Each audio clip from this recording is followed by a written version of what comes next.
വിശദമായ വാർത്തയിലേക്ക്. ബിഷപ്പുമാർക്കെതിരായ മന്ത്രി സജി ചെറിയാന്റെ പരാമർശത്തിൽ സിപിഎം നേതൃത്വത്തിന് അതൃപ്തി.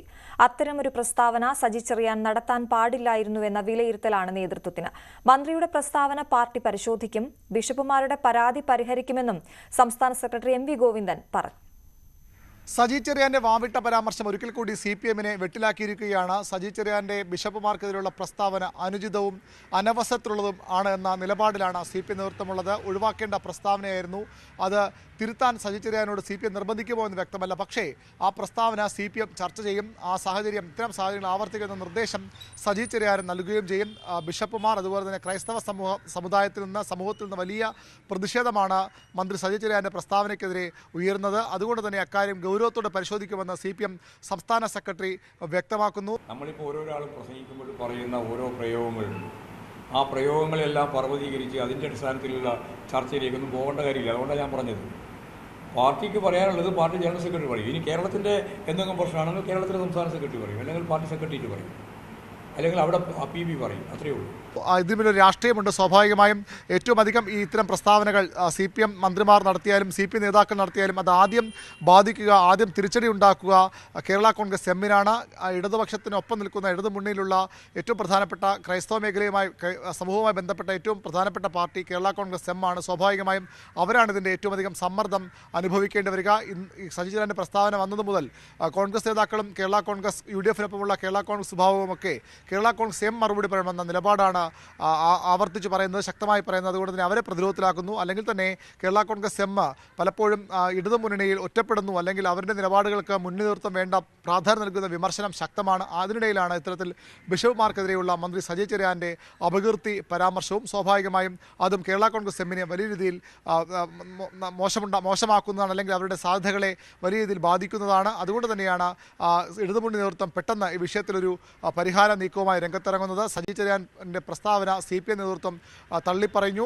എം വി ഗോവിന്ദന്റെ വാക്കുകൾ അതുതന്നെയാണ് വ്യക്തമാക്കുന്നത്. പാർട്ടി നിലപാട് പറയേണ്ടത് താനാണ്, ദേശീയ തലത്തിലാണെങ്കിൽ അത് യെച്ചൂരിയാണ് എന്ന് പറയുമ്പോൾ സ്വാഭാവികമായും സജി ചെറിയാൻ പറഞ്ഞതിൽ അതൃപ്തി പരസ്യമാക്കുകയാണ് എം വി ഗോവിന്ദൻ. ഇനിയും അതുകൊണ്ട് പ്രശ്നം അവസാനിക്കണമെന്നില്ല. സജി ചെറിയാൻ മാപ്പ് പറയണം, പ്രസ്താവന പിൻവലിക്കണമെന്ന ആവശ്യം വിവിധ ക്രൈസ്തവ മത മേലധ്യക്ഷന്മാർ പരസ്യമായി തന്നെ ഉയർത്തുകയാണ്. അതുകൊണ്ട് തന്നെ ആ വിഷയത്തിൽ ഒരു കൃത്യമായ നിലപാട് ഇനിയും സ്വീകരിക്കേണ്ടി വരും CPM-ന്. സജി ചെറിയാൻ തിരുത്തി പറയുകയോ അല്ലെങ്കിൽ സജി ചെറിയാന്റെ പ്രസ്താവന പാടില്ല എന്ന് മുഖ്യമന്ത്രി അടക്കമുള്ളവർ പരസ്യമായി പറയേണ്ട സാഹചര്യത്തിലേക്കാണ് കാര്യങ്ങൾ പോകുന്നത്. പ്രത്യേകിച്ച് ലോക്സഭാ തെരഞ്ഞെടുപ്പ് അടുത്തിരിക്കെ ക്രൈസ്തവ സമുദായത്തെ ആ രീതിയിൽ വെറുപ്പിച്ചുകൊണ്ട് പിണക്കിക്കൊണ്ട് മുന്നോട്ട് പോകാൻ സംസ്ഥാനത്ത് ഇടതുമുന്നണി കഴിയില്ല. മാത്രമല്ല BJP ക്രൈസ്തവ സമുദായവുമായി വലിയ രീതിയിൽ അടുക്കാൻ ശ്രമിക്കുന്നു. അതും ഈ സാഹചര്യത്തിൽ CPM വളരെ ഗൗരവത്തോടെ കാണുന്ന ഒന്നാണ്. അതുകൊണ്ട് തന്നെ സജി ചെറിയാന്റെ പ്രസ്താവനയിൽ ഇപ്പോഴത്തെ പരോക്ഷ തള്ളിപ്പറച്ചിലിന് അപ്പുറത്തേക്ക് കൃത്യമായ ഒരു നിലപാട് പ്രഖ്യാപിക്കാൻ, പ്രസ്താവന പിൻവലിക്കാൻ CPM നേതൃത്വം മുൻകൈയെടുക്കാൻ തന്നെയാണ് സാധ്യത. സജി ചെറിയാന്റെ വിവാദ പരാമർശത്തിൽ സർക്കാരിനെതിരെ നിലപാട് കടുപ്പിച്ച് കത്തോലിക്ക സഭ. മന്ത്രി തിരുത്തും വരെ സർക്കാരുമായി സഹകരിക്കില്ലെന്ന് KCBC പറഞ്ഞു. സജി ചെറിയാന്റെ പ്രസ്താവന സർക്കാർ നിലപാടല്ലെന്നാണ് മന്ത്രി റോഷി അഗസ്റ്റിന്റെ പ്രതികരണം. ഇതിനിടെ മന്ത്രിക്കെതിരെ കടുത്ത നിലപാടുകളുമായി പ്രതിപക്ഷ കക്ഷികളും രംഗത്തെത്തി. KCBC-യും ദീപികയും എല്ലാം നിലപാട് വ്യക്തമാക്കുന്നതിന് പിന്നാലെയാണ് ഒരുപക്ഷെ കേരളത്തിലെ ക്രൈസ്തവ സഭകളിലെ ഏറ്റവും പ്രമുഖ മുഖം തന്നെയായിട്ടുള്ള കർദിനാൾ ബസേലിയോസ് ക്ലീമീസ് കാതോലിക്ക ബാവ, മലങ്കര സുറിയാനി കത്തോലിക്ക സഭയുടെ അധ്യക്ഷൻ തന്നെ രംഗത്ത് വന്നിരിക്കുന്നത് ഈ നിലപാടിൽ എന്നതാണ് ഏറ്റവും ശ്രദ്ധേയമായിട്ടത്. അദ്ദേഹം സജി ചെറിയാന്റെ നിലപാടിനെ അതിരൂക്ഷമായാണ് വിമർശിച്ചുകൊണ്ട് രംഗത്ത് വന്നത്. കേരളത്തിന്റെ സാംസ്കാരിക വകുപ്പ് മന്ത്രി നിരുത്തരവാദിത്വപരമായ ഒരു പ്രസ്താവന നടത്തി എന്നത് ഞങ്ങളെ എല്ലാവരെയും ഏറെ വേദനിപ്പിക്കുന്നു. കേരള കത്തോലിക്ക മെത്രാൻ സമിതിയുടെ അധ്യക്ഷൻ എന്ന നിലയിൽ, KCBC-യുടെ പ്രസിഡന്റ് എന്ന നിലയിൽ അദ്ദേഹത്തോട് സാംസ്കാരിക വകുപ്പ് മന്ത്രിയോട് ആവശ്യപ്പെടുന്നത് അദ്ദേഹം ആ പ്രസ്താവന പിൻവലിക്കേണ്ടതാണ്.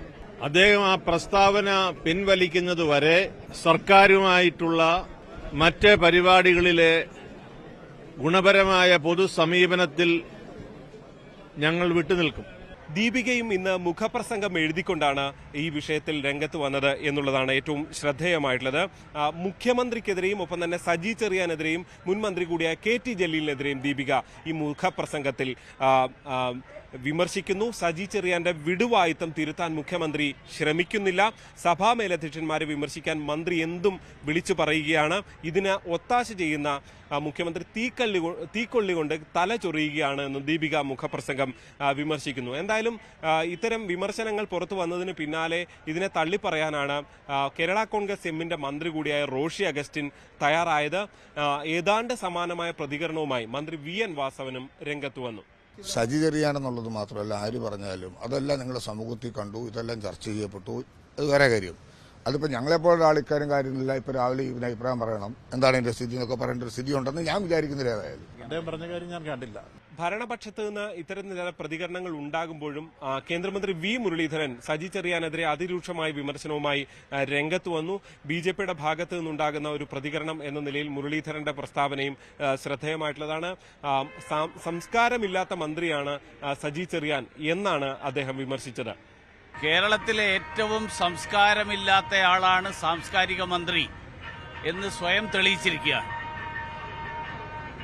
പക്ഷേ അങ്ങനെ ഒരാളെ മന്ത്രിസഭയിൽ തന്നെ തുടരാൻ അനുവദിക്കുന്നത് മാർക്സിസ്റ്റ് പാർട്ടിയുടെയും നമ്മുടെ മുഖ്യമന്ത്രിയുടെയും പൊതു നയത്തിന്റെ ഭാഗമാണെന്നാണ് ഞാൻ വിശ്വസിക്കുന്നത്. മധ്യ കേരളത്തിൽ ദൂരവ്യാപക പ്രത്യാഘാതങ്ങൾ ഉണ്ടാകുന്ന ഒരു പരാമർശം എന്ന നിലയിൽ കേരള കോൺഗ്രസ് ജോസഫ് വിഭാഗവും ഇതിനെതിരെ അതിശക്തമായി രംഗത്ത് വന്നു.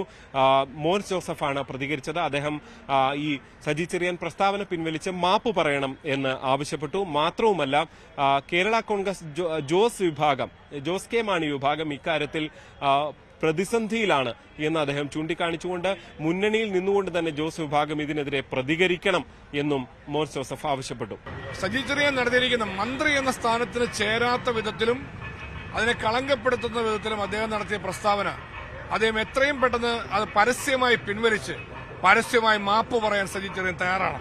എന്തായാലും മധ്യ കേരളത്തിൽ വലിയ ക്രൈസ്തവ സഭാ മേഖലകളിലൊക്കെ കടുത്ത പ്രതിഷേധമാണ് ഇക്കാര്യത്തിൽ ഉണ്ടായിരിക്കുന്നത്. പ്രത്യേകിച്ച് ക്ലിമീസ് ബാവ തന്നെ, കർദിനാൾ തന്നെ ഇതിൽ രംഗത്ത് വന്നത് ശ്രദ്ധേയമാണ്. സർക്കാരുമായി, പ്രത്യേകിച്ച് മുഖ്യമന്ത്രിയുമായൊക്കെ വളരെ അടുപ്പം പുലർത്തുന്ന ഒരാൾ കൂടിയാണ് അദ്ദേഹം. പല സർക്കാരുമായി ബന്ധപ്പെട്ട പരിപാടികളിലെല്ലാം വലിയ രീതിയിൽ സഹകരിക്കുന്ന ആൾ കൂടിയാണ്. അദ്ദേഹം തന്നെ തള്ളിപ്പറഞ്ഞ് രംഗത്ത് വന്നത് വളരെ എടുത്തു പറയേണ്ടതാണ്. എന്തായാലും സജി ചെറിയാന്റെ പ്രസ്താവന ഫലത്തിൽ LDFനെ മൊത്തത്തിൽ വെട്ടിലാക്കിയിരിക്കുന്നു. കേരള കോൺഗ്രസ് എമ്മിനെ പ്രത്യേകിച്ചും പ്രതിസന്ധിയിലാക്കിയിരിക്കുന്നു എന്ന കാര്യത്തിൽ യാതൊരു സംശയവുമില്ല. പ്രശാന്ത് മംഗലശ്ശേരിക്കൊപ്പം G ശ്രീജിത്ത്, ന്യൂസ് 18 കോട്ടയം. മോദിയെ സ്വീകരിക്കാൻ തൃശൂർ.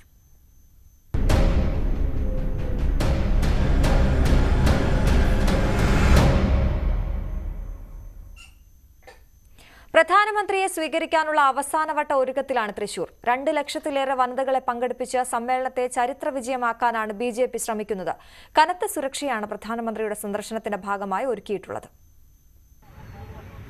പ്രധാനമന്ത്രി നരേന്ദ്രമോദി പങ്കെടുക്കുന്ന മഹിളാ സമ്മേളനം കേരളത്തിൽ ഇതുവരെ സംഘടിപ്പിച്ചതിൽ ഏറ്റവും വലിയ ശക്തി പ്രകടന വേദി കൂടിയാക്കാനുള്ള ഒരുക്കത്തിലാണ് BJP.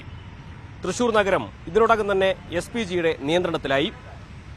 പ്രധാനമന്ത്രി പങ്കെടുക്കുന്ന മഹിളാ സമ്മേളനം നടക്കുന്ന വേദി നിലവിൽ SPG നിരീക്ഷിച്ചു. അവിടെ കർശന നിയന്ത്രണങ്ങൾ ഏർപ്പെടുത്തിയിട്ടുണ്ട്. മാധ്യമപ്രവർത്തകർക്ക് പോലും അവിടേക്ക് പ്രവേശിക്കാനുള്ള അനുവാദമില്ല. വലിയ സുരക്ഷാ സംവിധാനങ്ങളാണ് ഒരുക്കിയിട്ടുള്ളത്. ഗതാഗത ക്രമീകരണങ്ങൾ ഏർപ്പെടുത്തിയിട്ടുണ്ട്. മോദി വരുന്ന സാഹചര്യത്തിൽ പക്ഷേ കടകൾക്ക് തുറന്നു പ്രവർത്തിക്കാമെങ്കിലും സാഹചര്യങ്ങൾ നോക്കി അവർക്ക് തീരുമാനിക്കാമെന്നൊരു നിലപാടാണ് പോലീസ് സ്വീകരിച്ചിരിക്കുന്നത്. 3000-ലധികം പോലീസുകാരെ പ്രധാനമന്ത്രി സന്ദർശനവുമായി ബന്ധപ്പെടുത്തി സുരക്ഷാ ജോലികൾക്കായി ചുമതലപ്പെടുത്തിയിട്ടുണ്ടെന്ന് കമ്മീഷണർ അറിയിച്ചു. പരിപാടിയിൽ പങ്കെടുക്കാൻ വരുന്നവർക്കും മറ്റ് ക്രമീകരണങ്ങൾ, ട്രാഫിക് ക്രമീകരണങ്ങൾ, സുരക്ഷാ ക്രമീകരണങ്ങളെല്ലാം ഒരുക്കി കഴിഞ്ഞിട്ടുണ്ട്. അതിന് വേണ്ടിയിട്ടുള്ള പോലീസിനെയും വിന്യസിച്ചിട്ടുണ്ട്. ട്രാഫിക് ക്രമീകരണങ്ങൾക്ക് വേണ്ടിയിട്ടുള്ള പത്രക്കുറിപ്പ് ഓൾറെഡി ഇന്നലെ നമ്മൾ കൊടുത്തു.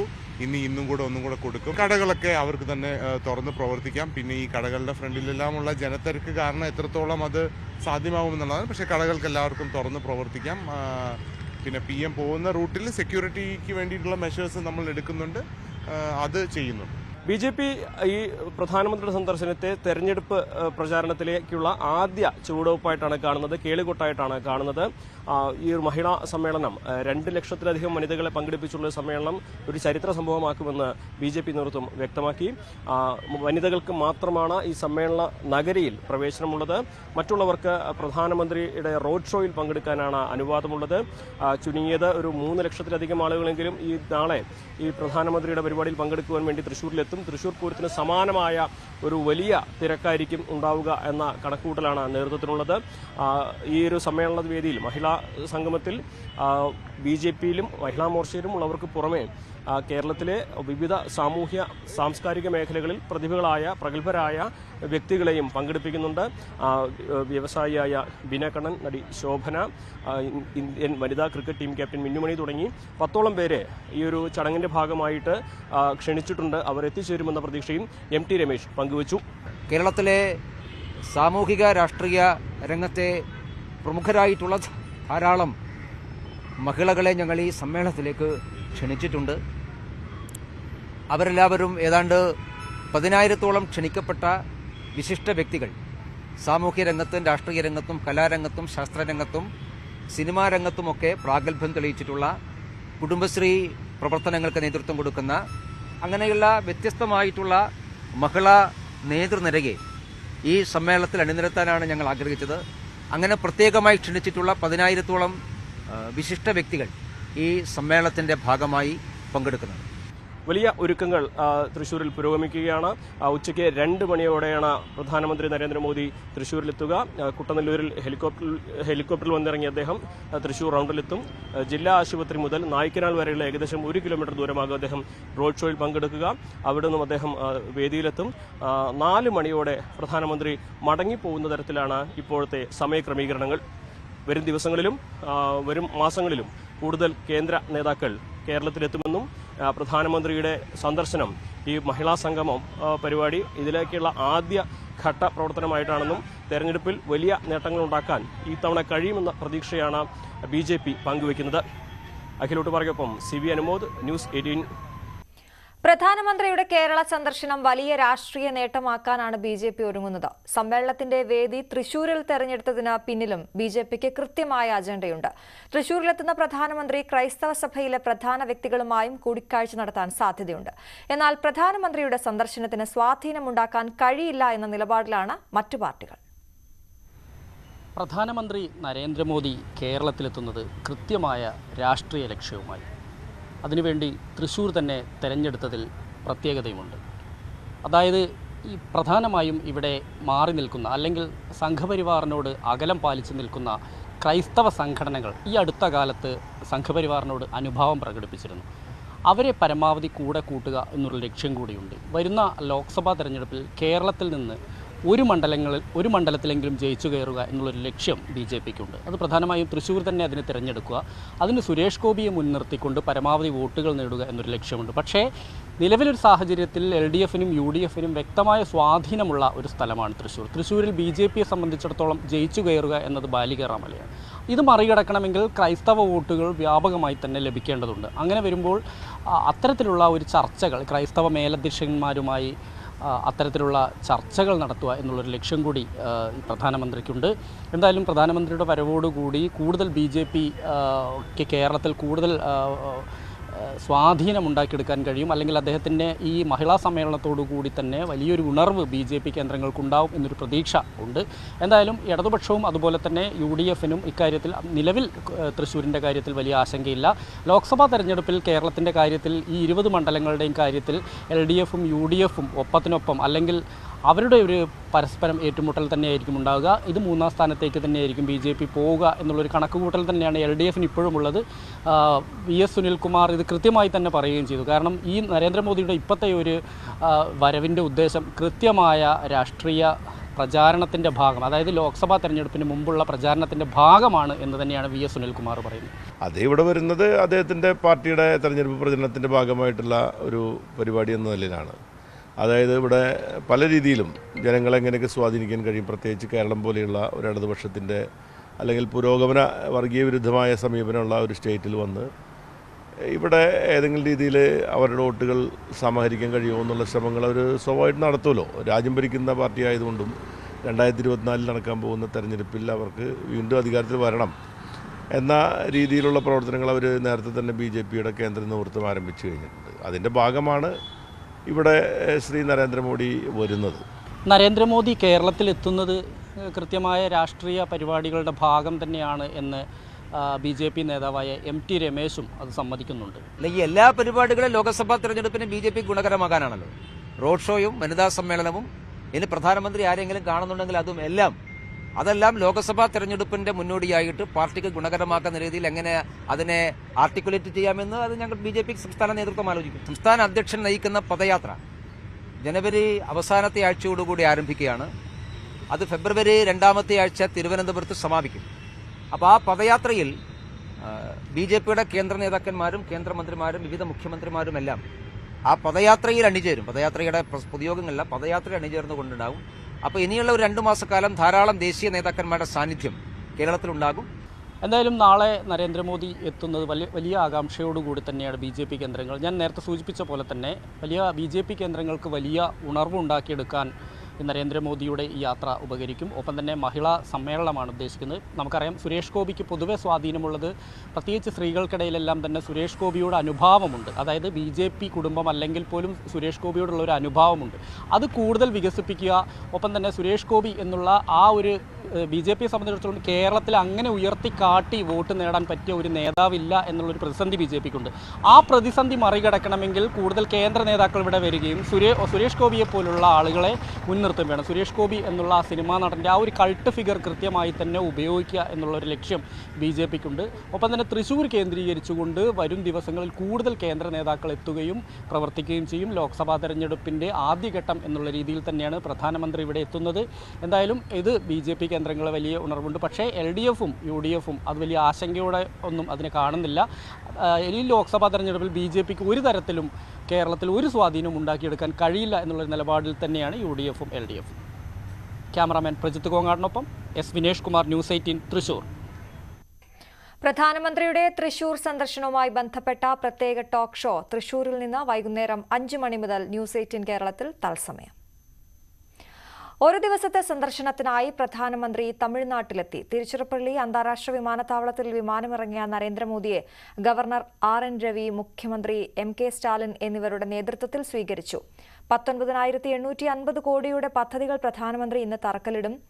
ഇതിനുശേഷം BJP സംസ്ഥാന അധ്യക്ഷൻ K അണ്ണാമലൈ അടക്കമുള്ള 31 നേതാക്കളുമായി പ്രധാനമന്ത്രി ഇന്ന് ചർച്ച നടത്തും. അണ്ണാ-DMK വിട്ട O പനീർശെൽവവുമായും പ്രധാനമന്ത്രി തിരുച്ചിറപ്പള്ളിയിൽ കൂടിക്കാഴ്ച നടത്തും. തുടർന്ന് ലക്ഷദ്വീപിലേക്ക് പോകുന്ന പ്രധാനമന്ത്രി അഗത്തിയിലെ പൊതുപരിപാടിയിൽ സംസാരിക്കും. നാളെ കവരത്തിയിൽ വിവിധ വികസന പദ്ധതികൾക്ക് തുടക്കം കുറിക്കുന്ന പ്രധാനമന്ത്രി ഉച്ചയോടെ തൃശൂരിലെത്തും. സജി ചെറിയാന്റെ നിലപാട് തള്ളി കേരള കോൺഗ്രസ് എം. സജി ചെറിയാന്റേത് സർക്കാർ നിലപാടല്ലെന്ന് ജോസ് കെ മാണി. ക്രൈസ്തവ സഭകളെ ആദരവോടെയാണ് സർക്കാർ കാണുന്നത്. മണിപ്പൂർ വിഷയത്തിൽ ക്രൈസ്തവ സഭ സ്വീകരിച്ച ശക്തമായ നിലപാട് എല്ലാവർക്കും അറിയാമെന്നും ജോസ് കെ മാണി. കേരള കോൺഗ്രസ് എമ്മിനെതിരായ വിമർശനങ്ങൾക്കും ജോസ് കെ മാണി മറുപടി നൽകി. മണിപ്പൂരിൽ ആദ്യം സന്ദർശനം നടത്തിയ പാർട്ടിയാണ് കേരള കോൺഗ്രസ് എമ്മെന്നും ജോസ് കെ മാണി പറഞ്ഞു. വിവരങ്ങളുമായി G ശ്രീജിത്ത് ചേരുന്നു. ശ്രീജിത്ത്, ഒടുവിൽ ജോസ് കെ മാണിയുടെ പ്രസ്താവന വന്നിരിക്കുന്നു. എന്തൊക്കെ കാര്യങ്ങളാണ് ജോസ് കെ മാണി പറഞ്ഞത്? ഈ അകപ്പെട്ട പ്രതിസന്ധിയിൽ നിന്ന് കരകയറാനുള്ള ഒരു നീക്കമാണ് ജോസ് കെ മാണിയുടെ ഭാഗത്ത് നിന്ന് ഉണ്ടായത് എന്ന് തന്നെ പറയേണ്ടി വരും. പ്രത്യേകിച്ച് കത്തോലിക്ക സഭയുടെ ഭാഗത്ത് നിന്ന് കർദിനാൾ തന്നെ അതിനെതിരെ സർക്കാരുമായി ഇനി സഹകരിക്കില്ല എന്ന നിലപാട് KCBCയുടെ ഭാഗമായി പ്രഖ്യാപിക്കുമ്പോൾ അത് കേരള കോൺഗ്രസ് എമ്മിനെയാണ് ഏറ്റവും കൂടുതൽ പ്രതിസന്ധിയിലാക്കിയത്. ഇത്തരം സമ്മർദ്ദങ്ങൾക്ക് പിന്നാലെയാണ് ജോസ് കെ മാണി ഇപ്പോൾ ഒരു വാർത്താക്കുറിപ്പ്, ഒരു പ്രസ്താവന മാത്രം ഇറക്കിക്കൊണ്ട് പ്രതികരിക്കുന്നത്. രാവിലെ NSS ആസ്ഥാനത്തെത്തിയപ്പോൾ അദ്ദേഹം മാധ്യമങ്ങളുടെ ചോദ്യത്തിനോട് അങ്ങനെ പ്രതികരിക്കുന്നില്ല എന്ന നിലപാടായിരുന്നു എടുത്തിരുന്നത്. എന്തായാലും കർദിനാൾ ഉൾപ്പെടെയുള്ളവരുടെ വാർത്താ സമ്മേളനം എല്ലാം കഴിഞ്ഞതിന് പിന്നാലെയാണ് ജോസ് കെ മാണിയുടെ വാർത്താക്കുറിപ്പ് വരുന്നത്. എന്തായാലും സജി ചെറിയാന്റെ നിലപാട്, അതായത് സജി ചെറിയാന്റെ നിലപാടെന്ന് പോലും ജോസ് കെ മാണി പറയുന്നില്ല. ഈ സർക്കാരിന് സഭകളോട് ആദരവാണുള്ളത്. അതിൽ നിന്ന് വ്യത്യസ്തമായി വരുന്ന നിലപാടൊന്നും സർക്കാർ നിലപാടുകളല്ല എന്ന് മാത്രം Jose K Mani ചൂണ്ടിക്കാട്ടുകയാണ്.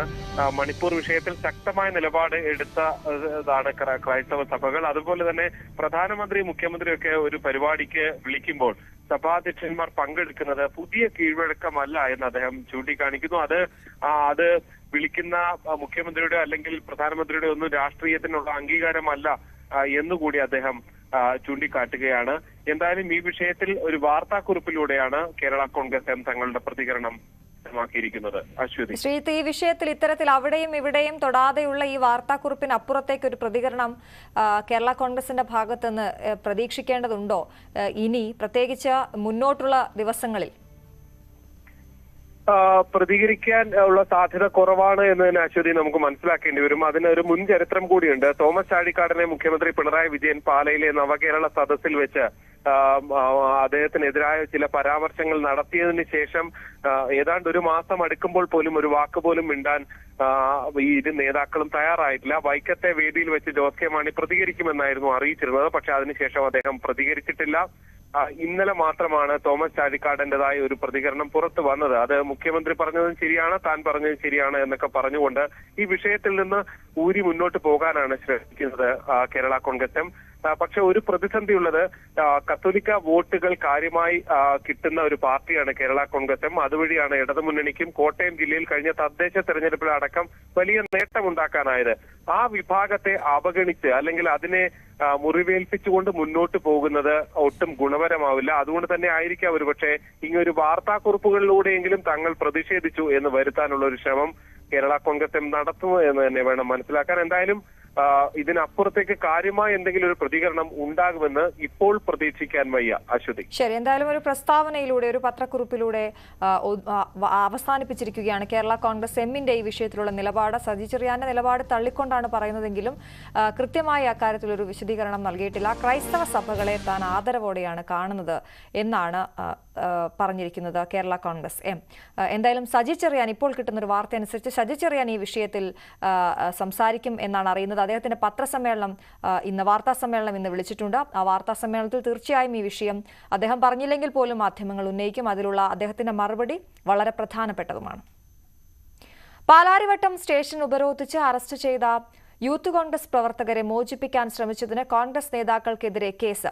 Hibi Eden M P, Uma Thomas, T J Vinod, Anwar Sadath എന്നീ MLA-മാർക്കും എതിരെയാണ് കേസ്. കലാപാഹ്വാനം നടത്തിയെന്നാണ് FIR. വിവരങ്ങളുമായി ഡാനി പോൾ ചേരുന്നു. ഡാനി, ഇപ്പോൾ FIR എന്തൊക്കെ കാര്യങ്ങളാണ് FIR-ൽ പറയുന്നത്? ഈ യൂത്ത് കോൺഗ്രസ് പ്രവർത്തകരെ മോചിപ്പിക്കാൻ ശ്രമിച്ചതിനാണല്ലോ കോൺഗ്രസ് നേതാക്കൾക്കെതിരെ ഇപ്പോൾ കേസെടുത്തിരിക്കുന്നത്. അശ്വതി, DCC പ്രസിഡന്റ് മുഹമ്മദ് ഷിയാസ് ആണ് കേസിലെ ഒന്നാം പ്രതി. MP ഹൈബി ഈഡൻ, അതോടൊപ്പം തന്നെ മറ്റ് 3 MLA-മാർ ഉമാ തോമസും അൻവർ സാദത്തും ഒപ്പം TJ വിനോദ് MLA, ഒപ്പം അവിടെ ഉണ്ടായിരുന്ന കൗൺസിലർമാർ ദീപ്തി മേരി വർഗീസ് ഉൾപ്പെടെയുള്ള കൗൺസിലർമാരും പിന്നെ കണ്ടാൽ തിരിച്ചറിയാൻ കഴിയുന്ന രീതിയിലുള്ള 75ഓളം പേർക്ക് എതിരെയുമാണ് കേസ് എടുത്തിട്ടുള്ളത്. ഇതിലൊരു കലാപാഹ്വാനവും അതോടൊപ്പം തന്നെ പോലീസ് സ്റ്റേഷന്റെ പ്രവർത്തനങ്ങൾ തുടങ്ങിയ വകുപ്പുകൾ, പോലീസുകാരുടെ കർത്തവ്യ നിർവഹണത്തെ തടസ്സപ്പെടുത്തുക തുടങ്ങിയ പല കുറ്റകൃത്യങ്ങളും ആരോപിച്ചുകൊണ്ടാണ് ഇവർക്കെതിരെ കേസ് എടുത്തിട്ടുള്ളത്. ഇന്നലെ വൈകിട്ട് തുടങ്ങിയ സമരം ഇന്ന് പുലർച്ചെ വരെ നീണ്ടു നിന്നിരുന്നു. ഇതിനുശേഷം ഇവർക്ക് പ്രവർത്തകർക്ക് ജാമ്യം ലഭിക്കുക അടക്കം കാര്യങ്ങൾക്ക് ശേഷമാണ് പുലർച്ചയോടുകൂടി 3 മണിയോടുകൂടി പ്രവർത്തകരും നേതാക്കളും എല്ലാം തന്നെ പിരിഞ്ഞു പോയത്. ഇപ്പോൾ രാവിലെയാണ് കേസെടുക്കാൻ തീരുമാനിക്കുകയും ഇപ്പോൾ കേസെടുത്തിരിക്കുകയും ചെയ്തിരിക്കുന്നത്. ഇതിന്റെ FIR പറയുന്നത് കലാപാഹ്വാനം അടക്കമുള്ള കുറ്റങ്ങൾ ചുമത്തിയാണ് ഇവർക്കെതിരെ എടുത്തിട്ടുള്ളത്. MP-ക്കും അതോടൊപ്പം MLA-മാർക്കുമെതിരെ എല്ലാവർക്കുമെതിരെ ഒരേ കുറ്റം തന്നെയാണ് ചുമത്തിയിട്ടുള്ളത്. ഒപ്പം യൂത്ത് കോൺഗ്രസിന്റെയും കേസിന്റെയും ഭാരവാഹികൾ ഉൾപ്പെടെയുള്ളവർ അവിടെ അവിടെയും സമരത്തിൽ പങ്കെടുത്ത തിരിച്ചറിയാവുന്ന എല്ലാവർക്കെതിരെയും പേരുകൊണ്ടും അതോടൊപ്പം ഇതിൽ പങ്കെടുത്ത് സംശയിക്കുന്നവർക്കെതിരെയുമാണ് കേസ് FIR രജിസ്റ്റർ ചെയ്തിട്ടുള്ളതാണ്. ഡാനി, ഇന്നിപ്പോൾ നവകേരള സദസ്സിന്റെ അവസാന ദിവസമാണല്ലോ. ഇനിയൊരു പ്രതിഷേധത്തിന് ഒരുങ്ങുമോ കോൺഗ്രസ്?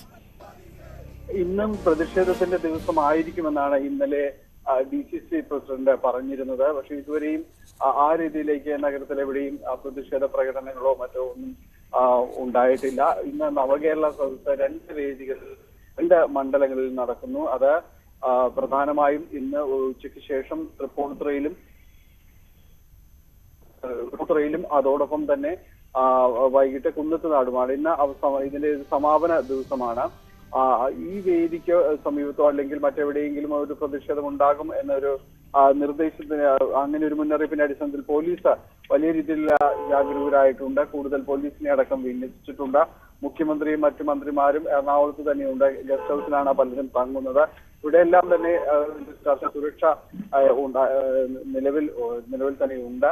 ഇനി വഴിമതി ഇന്നലെ സംഭവിച്ചതുപോലെ അങ്ങോട്ടുള്ള യാത്രയ്ക്ക് ഇടെ പ്രതിഷേധം ഉണ്ടാകുമോ എന്നാണ് ഇനി അറിയേണ്ടത്. അത്തരത്തിൽ നിലവിൽ യാതൊരു രീതിയിലുള്ളൊരു മുന്നറിയിപ്പ് മുൻകൂട്ടി അറിയിച്ചുകൊണ്ടുള്ള ഒരു സമര പരിപാടികളൊന്നും തന്നെയും ക്രമീകരിച്ചിട്ടില്ല.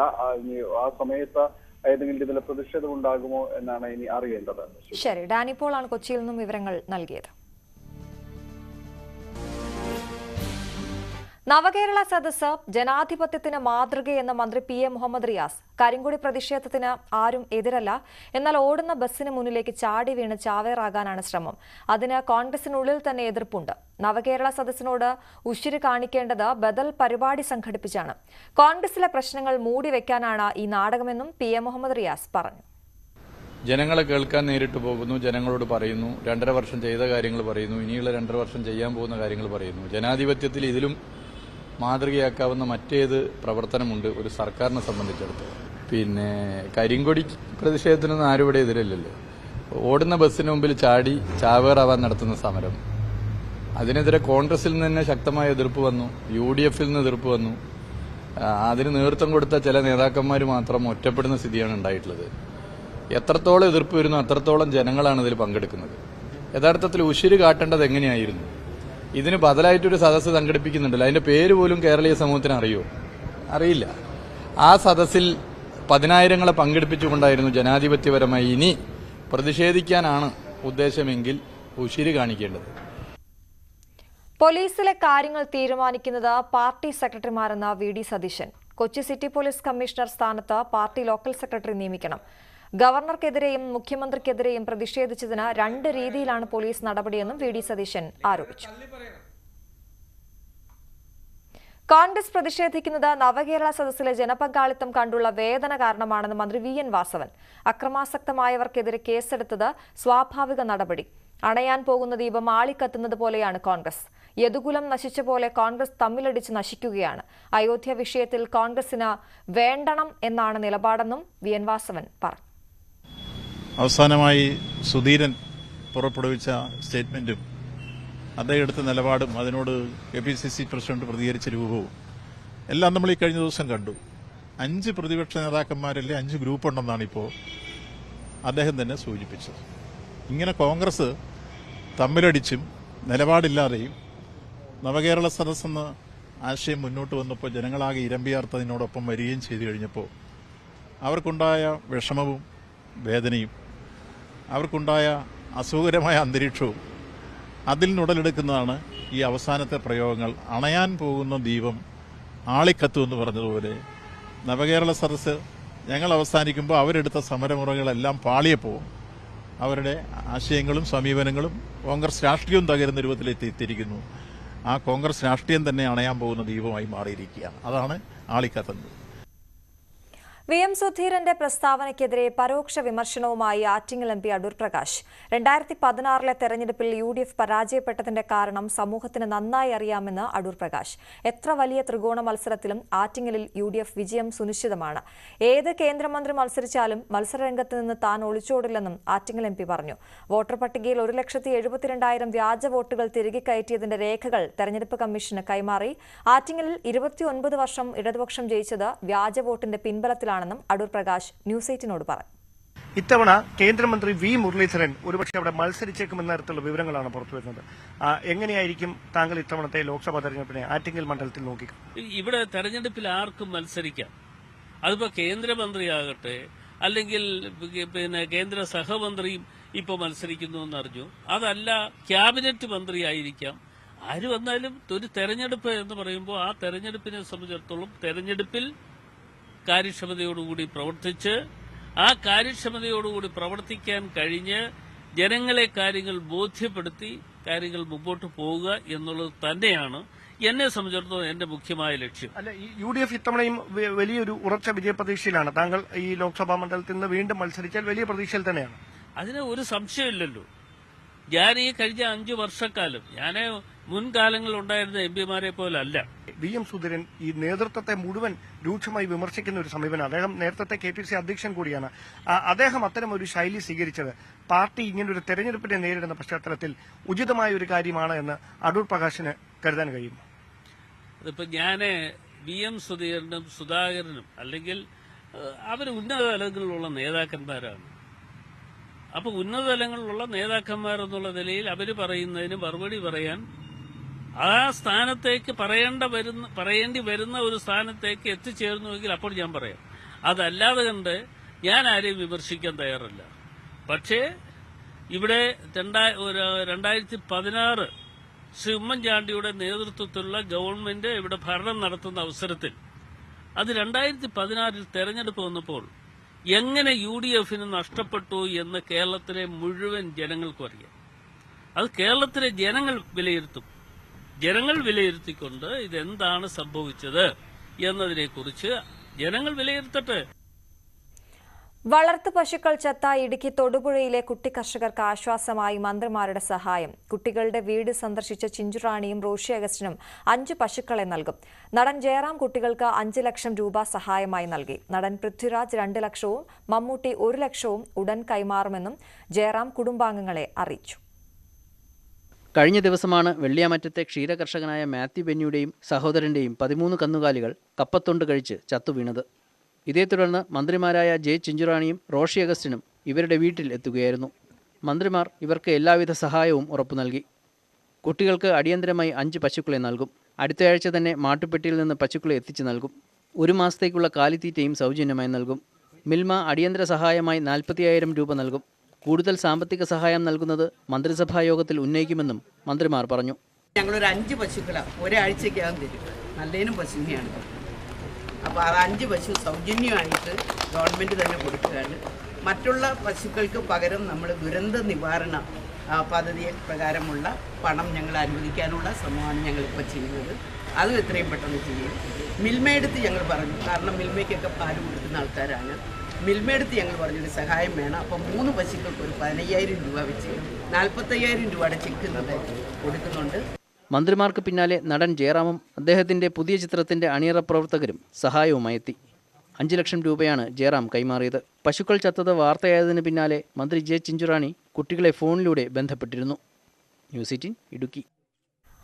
ആലപ്പുഴ നൂറനാട് പോലീസിന്റെ അതിക്രമം. ഇരുചക്രവാഹനങ്ങൾ നശിപ്പിച്ച ശേഷം യുവാക്കൾക്കെതിരെ കേസെടുത്തതായി പരാതി ഉയർന്നു. പുതുവത്സരാഘോഷ സമയത്താണ് സംഭവം. ഇതിന്റെ CCTV ദൃശ്യങ്ങൾ പുറത്തുവന്നു.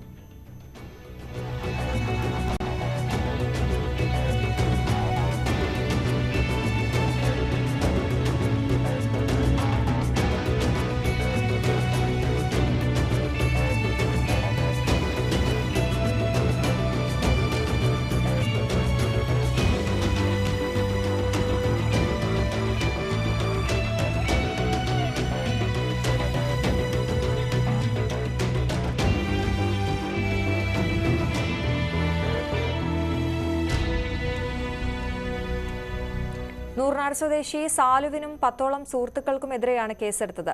പോലീസ് ഉദ്യോഗസ്ഥർ വാഹനങ്ങൾ കൈകാര്യം ചെയ്യുന്ന ദൃശ്യങ്ങൾ പുറത്തുവന്നു. ഹാൻഡിൽ ലോക്കായ ബൈക്കുകൾ എടുത്തുമാറ്റുക മാത്രമായിരുന്നുവെന്നാണ് പോലീസിന്റെ വിശദീകരണം. മനുഷ്യാവകാശ കമ്മീഷനെ സമീപിക്കുമെന്ന് സാലു പറഞ്ഞു. കൊച്ചി ഇടപ്പള്ളിയിൽ പുതുവത്സര രാത്രിയിൽ വീട് കയറി ആക്രമണം. 15 പേരടങ്ങുന്ന സംഘമാണ് ഇടപ്പള്ളി സ്വദേശിയായ അജയന്റെ വീട് കയറി ആക്രമണം നടത്തിയത്. സമീപവാസിയായ വിനിൽ കുമാറിന്റെ നേതൃത്വത്തിലാണ് ആക്രമിച്ചതെന്ന് പരാതി. പോണേത്തറ റോഡിൽ ഞായറാഴ്ച രാത്രിയായിരുന്നു സംഭവം. ഇരു കുടുംബങ്ങളും തമ്മിൽ കുറച്ചുനാളുകളായി തർക്കം നിലനിന്നിരുന്നു. ഇതിന്റെ പ്രതികാരത്തിലാണ് ആക്രമിച്ചതെന്ന് അജയൻ പറഞ്ഞു. മർദ്ദനത്തിൽ സ്ത്രീകൾക്കും കുട്ടികൾക്കും അടക്കം പരിക്കേറ്റു. 6 പേർ ആശുപത്രിയിലാണ്. എളമക്കര പോലീസ് അന്വേഷണം ആരംഭിച്ചു.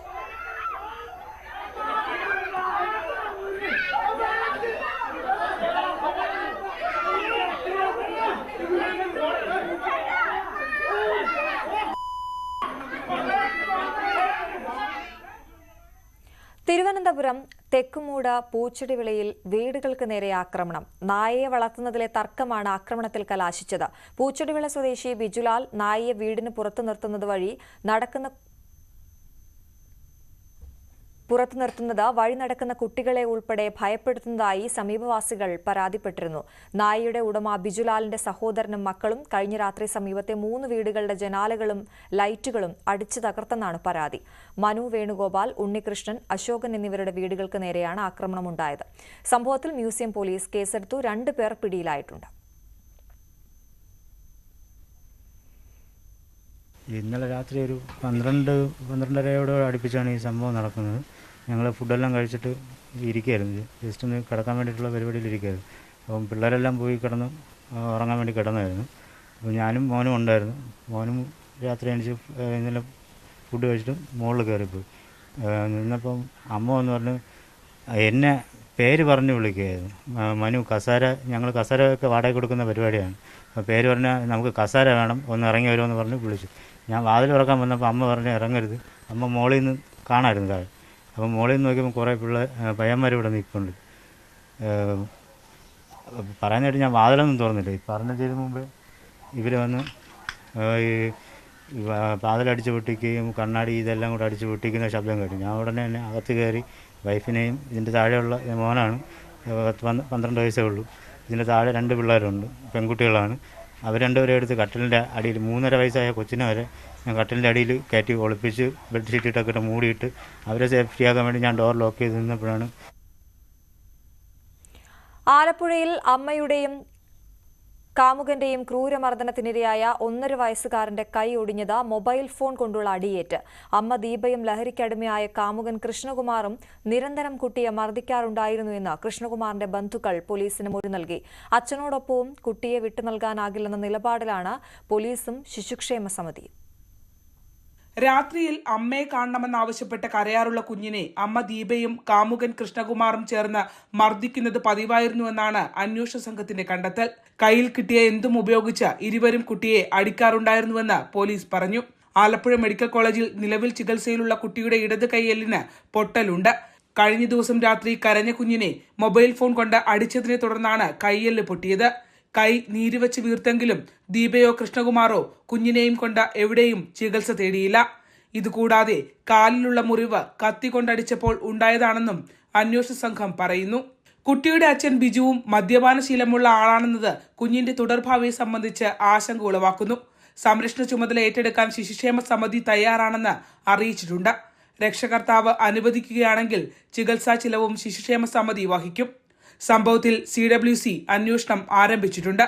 ഡിസ്ചാർജ് ആയ ശേഷം കുട്ടിയുടെ വിശദമായ മൊഴി രേഖപ്പെടുത്തും. സ്വന്തം കുഞ്ഞിനെ മർദ്ദിച്ച കേസിൽ റിമാൻഡിലായ ദീപയെ അട്ടക്കുളങ്ങര ജയിലിലേക്കും കൃഷ്ണകുമാറിനെ ആലപ്പുഴ സബ് ജയിലിലേക്കും മാറ്റി. ന്യൂസ് 18 ആലപ്പുഴ. സിൽവർ ലൈനെതിരായി ദക്ഷിണ റെയിൽവേ റിപ്പോർട്ട് നൽകിയതായി ഔദ്യോഗിക അറിയിപ്പ് ലഭിച്ചിട്ടില്ലെന്ന് മന്ത്രി വി അബ്ദുറഹ്മാൻ. അങ്ങനെ ഒരു ഫയൽ താൻ കണ്ടിട്ടില്ല. സിൽവർ ലൈൻ പദ്ധതി സർക്കാർ ഉപേക്ഷിച്ചിട്ടില്ലെന്നും അബ്ദുറഹ്മാൻ പറഞ്ഞു. വന്ദേ ഭാരത് ഒരിക്കലും സിൽവർ ലൈനിന് പകരമാകില്ല. വന്ദേ ഭാരത് മൂലം മറ്റ് യാത്രക്കാർ ബുദ്ധിമുട്ടുകയാണെന്നും മന്ത്രി പറഞ്ഞു. നമ്മൾ ഈ പദ്ധതി ഉപേക്ഷിച്ചിട്ടില്ല, ഉപേക്ഷിച്ചതായി ആരും പറഞ്ഞിട്ടുമില്ല. ഇത് നമുക്ക് സ്വന്തമായി ചെയ്യാൻ പറ്റുന്ന കാര്യമല്ലല്ലോ. ഇപ്പം നാഷണൽ ഹൈവേ ആയാലും റെയിൽവേ ആയാലും ഒക്കെ തന്നെ കേന്ദ്ര ഗവൺമെൻറ് സഹായത്തോട് ചെയ്യേണ്ട കാര്യങ്ങളാണ്. അവിടെ കേന്ദ്ര ഗവൺമെൻറ് അനുമതിയും സഹായവും ഉണ്ടെങ്കിലേ നടക്കൂ. അപ്പോൾ ആ കാര്യത്തിനാണ് കേന്ദ്ര ഗവൺമെൻറ് നേരിട്ട് പറയാറ് ദക്ഷിണ റെയിൽവേ കൊണ്ട് പറയിച്ചിട്ടുള്ളത്. ഒരു വ്യത്യാസമില്ല, രണ്ടും ഒന്ന് തന്നെ. ഇല്ല, നിലവിൽ അത്തരത്തിലൊരു ഫയൽ ഞാൻ കണ്ടിട്ടില്ല. കേരള കോൺഗ്രസ് എമ്മിനെതിരെ മോൻസ് ജോസഫ്. ജോസ് കെ മാണി വിഭാഗത്തിന്റെ അടി തെറ്റിയെന്ന് മോൻസ് ജോസഫ്. മുഖ്യമന്ത്രി അപമാനിച്ചിട്ട് പോലും ജോസ് വിഭാഗം പ്രതികരിച്ചില്ലെന്നും മോൻസ് ജോസഫ് പറഞ്ഞു. ജോസ് വിഭാഗത്തിന്റെ കാര്യം അവർ പറയട്ടെ, കാരണം മുഖ്യമന്ത്രി പാലായിൽ വെച്ചത് അവമാനിച്ചിട്ട് പോലും അവർ ഇതുവരെ വേണ്ടിയിട്ടില്ല. സഭാപിതാക്കന്മാർക്ക് നേരെ നടത്തിയ വിഷയത്തിൽ പ്രതികരിക്കാൻ ബാധ്യസ്ഥരാണ് അവർ. മുന്നണിക്കകത്ത് ശക്തമായ നിലയിൽ ഇതിനെ അപലപിച്ചുകൊണ്ട് രംഗത്ത് വരാൻ തയ്യാറാകണം. ഇത് തിരുത്തിക്കാൻ വേണ്ടിയുള്ള നിലപാട് അവരും എടുക്കേണ്ടതായിട്ടുണ്ട്. അവർക്ക് മാറി നിൽക്കാൻ ഈ വിഷയത്തിൽ കഴിയുമെന്ന് ഞങ്ങൾ കരുതുന്നില്ല. മന്നത്ത് പത്മനാഭന്റെ 147ാം ജയന്തി ആഘോഷങ്ങൾ പെരുന്ന NSS ആസ്ഥാനത്ത് നടന്നു. മന്നം സമാധിയിൽ പുഷ്പാർച്ചനയ്ക്ക് ശേഷം സമ്മേളനം മുൻ KPCC പ്രസിഡന്റ് തെന്നല ബാലകൃഷ്ണപിള്ള ഉദ്ഘാടനം ചെയ്തു. കേന്ദ്ര സാഹിത്യ അക്കാദമി വിശിഷ്ടാംഗം C രാധാകൃഷ്ണൻ മുഖ്യപ്രഭാഷണവും NK പ്രേമചന്ദ്രൻ MP മന്നം അനുസ്മരണ പ്രഭാഷണവും നടത്തി. NSS president doctor M Sasikumar അധ്യക്ഷത വഹിച്ചു. General secretary G Sukumaran Nair സ്വാഗതവും treasurer advocate NV Ayyappan Pillai നന്ദിയും പറഞ്ഞു.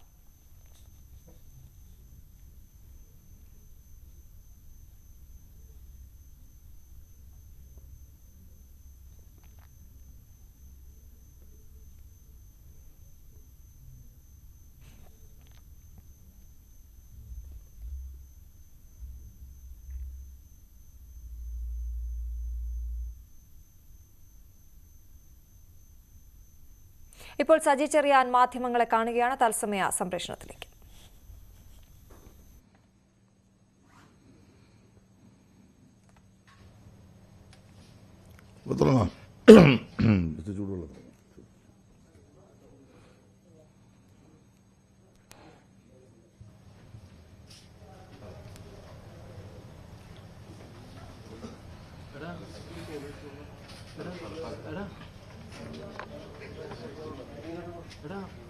ശരണേ, മൈക്ക് എൻ്റെ അടുത്തല്ലേ?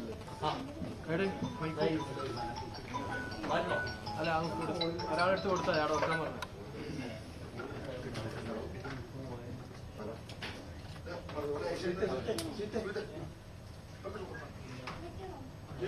ഓക്കെ അല്ലേ? ഓഡിയോ ഓക്കെ അല്ലേ?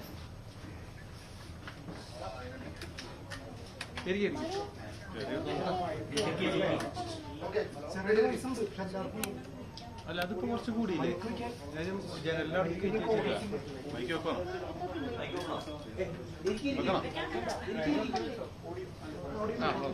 ചോദിച്ചവിടെ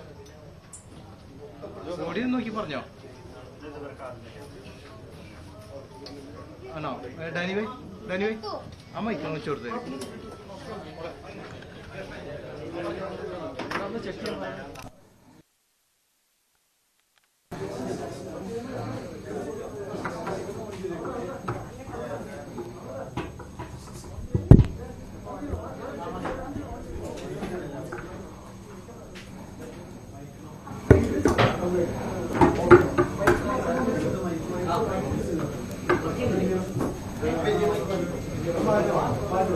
വളരെ പ്രധാനപ്പെട്ട നിർണായകമായ ഒരു വാർത്താ സമ്മേളനത്തിലേക്കാണ് നമ്മളിപ്പോൾ കടക്കുന്നത്. നരേന്ദ്രമോദിയുടെ പ്രധാനമന്ത്രിയുടെ വിരുന്നിൽ പങ്കെടുത്ത ക്രൈസ്തവ സഭ നേതൃത്വത്തിനെതിരെ പ്രസ്താവന നടത്തിയ സജി ചെറിയാനെതിരെ വലിയ വിമർശനമുണ്ടായിരുന്നു. ഇന്ന് ദീപിക പത്രം അതിൻ്റെ മുഖപത്രത്തിൽ സജി ചെറിയാനെതിരെ പ്രസ്താവന നടത്തിയിരുന്നു. ആ സാഹചര്യത്തിൽ സജി ചെറിയാൻ ഇന്ന് പറഞ്ഞ കാര്യങ്ങൾ തിരുത്തുമോ എന്നുറ്റുനോക്കുകയാണ് രാഷ്ട്രീയ കേരളം. ഇപ്പോൾ അദ്ദേഹത്തിന്റെ വാർത്താ സമ്മേളനം തുടങ്ങുകയാണ്. വർത്തമാനകാല ഇന്ത്യയിൽ ന്യൂനപക്ഷങ്ങൾക്കെതിരെ തീവ്രമായ ആക്രമണങ്ങളും പ്രചാരണങ്ങളും അഴിച്ചുവിട്ട് ഹിന്ദുത്വ വർഗീയാധിപത്യത്തെ വളർത്താനുള്ള ശ്രമമാണ് നടക്കുന്നത്.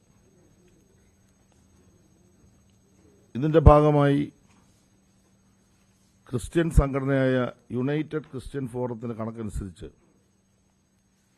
കഴിഞ്ഞ വർഷം 700ഓളം വർഗീയ ആക്രമണമാണ് രാജ്യത്താകമാനം ക്രൈസ്തവർക്ക് നേരെ ഉണ്ടായത്.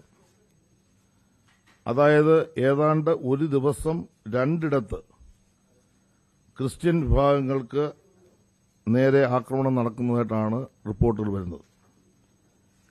ഇതിൽ 287 ഉത്തർപ്രദേശിലും 148 ആക്രമണങ്ങൾ ഛത്തീസ്ഗഡിലും 49 ആക്രമണങ്ങൾ ജാർഖണ്ഡിലും 47 ഹരിയാനയിലുമാണ്.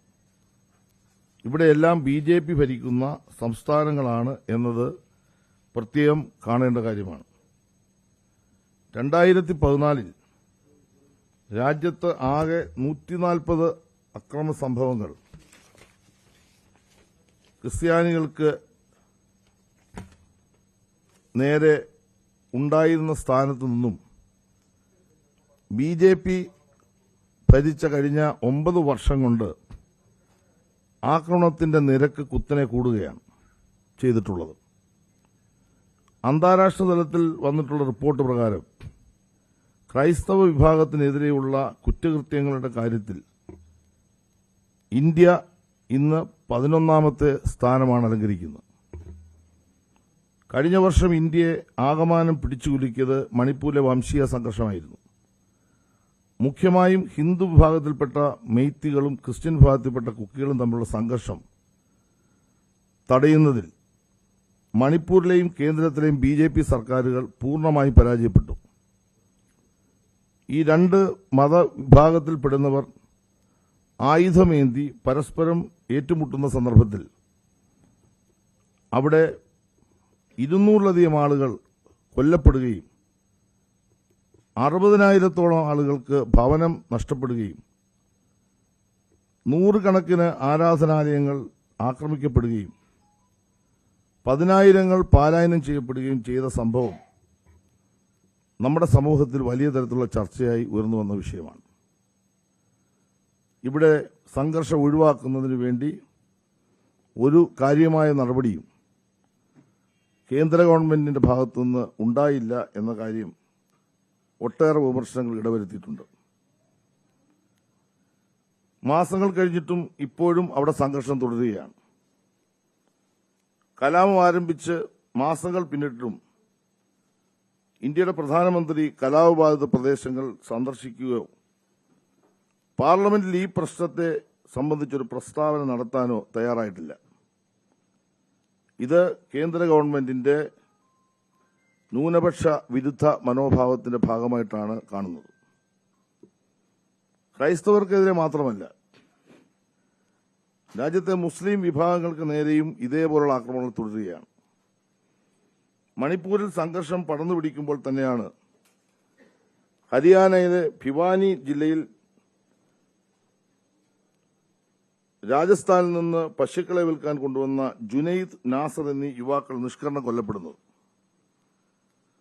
മോനു മനേസർ എന്ന ബജറംഗദൾ നേതാവ് നയിച്ച യാത്ര ഗുഡ്ഗാവിനടുത്ത് മുസ്ലിങ്ങൾ താമസിക്കുന്ന തെരുവിൽ എത്തി ആക്രമണങ്ങൾ അഴിച്ചുവിട്ടതും നിരവധി വീടുകൾ അഗ്നിക്കിരയാക്കിയതും ഹരിയാനയിലാണ്.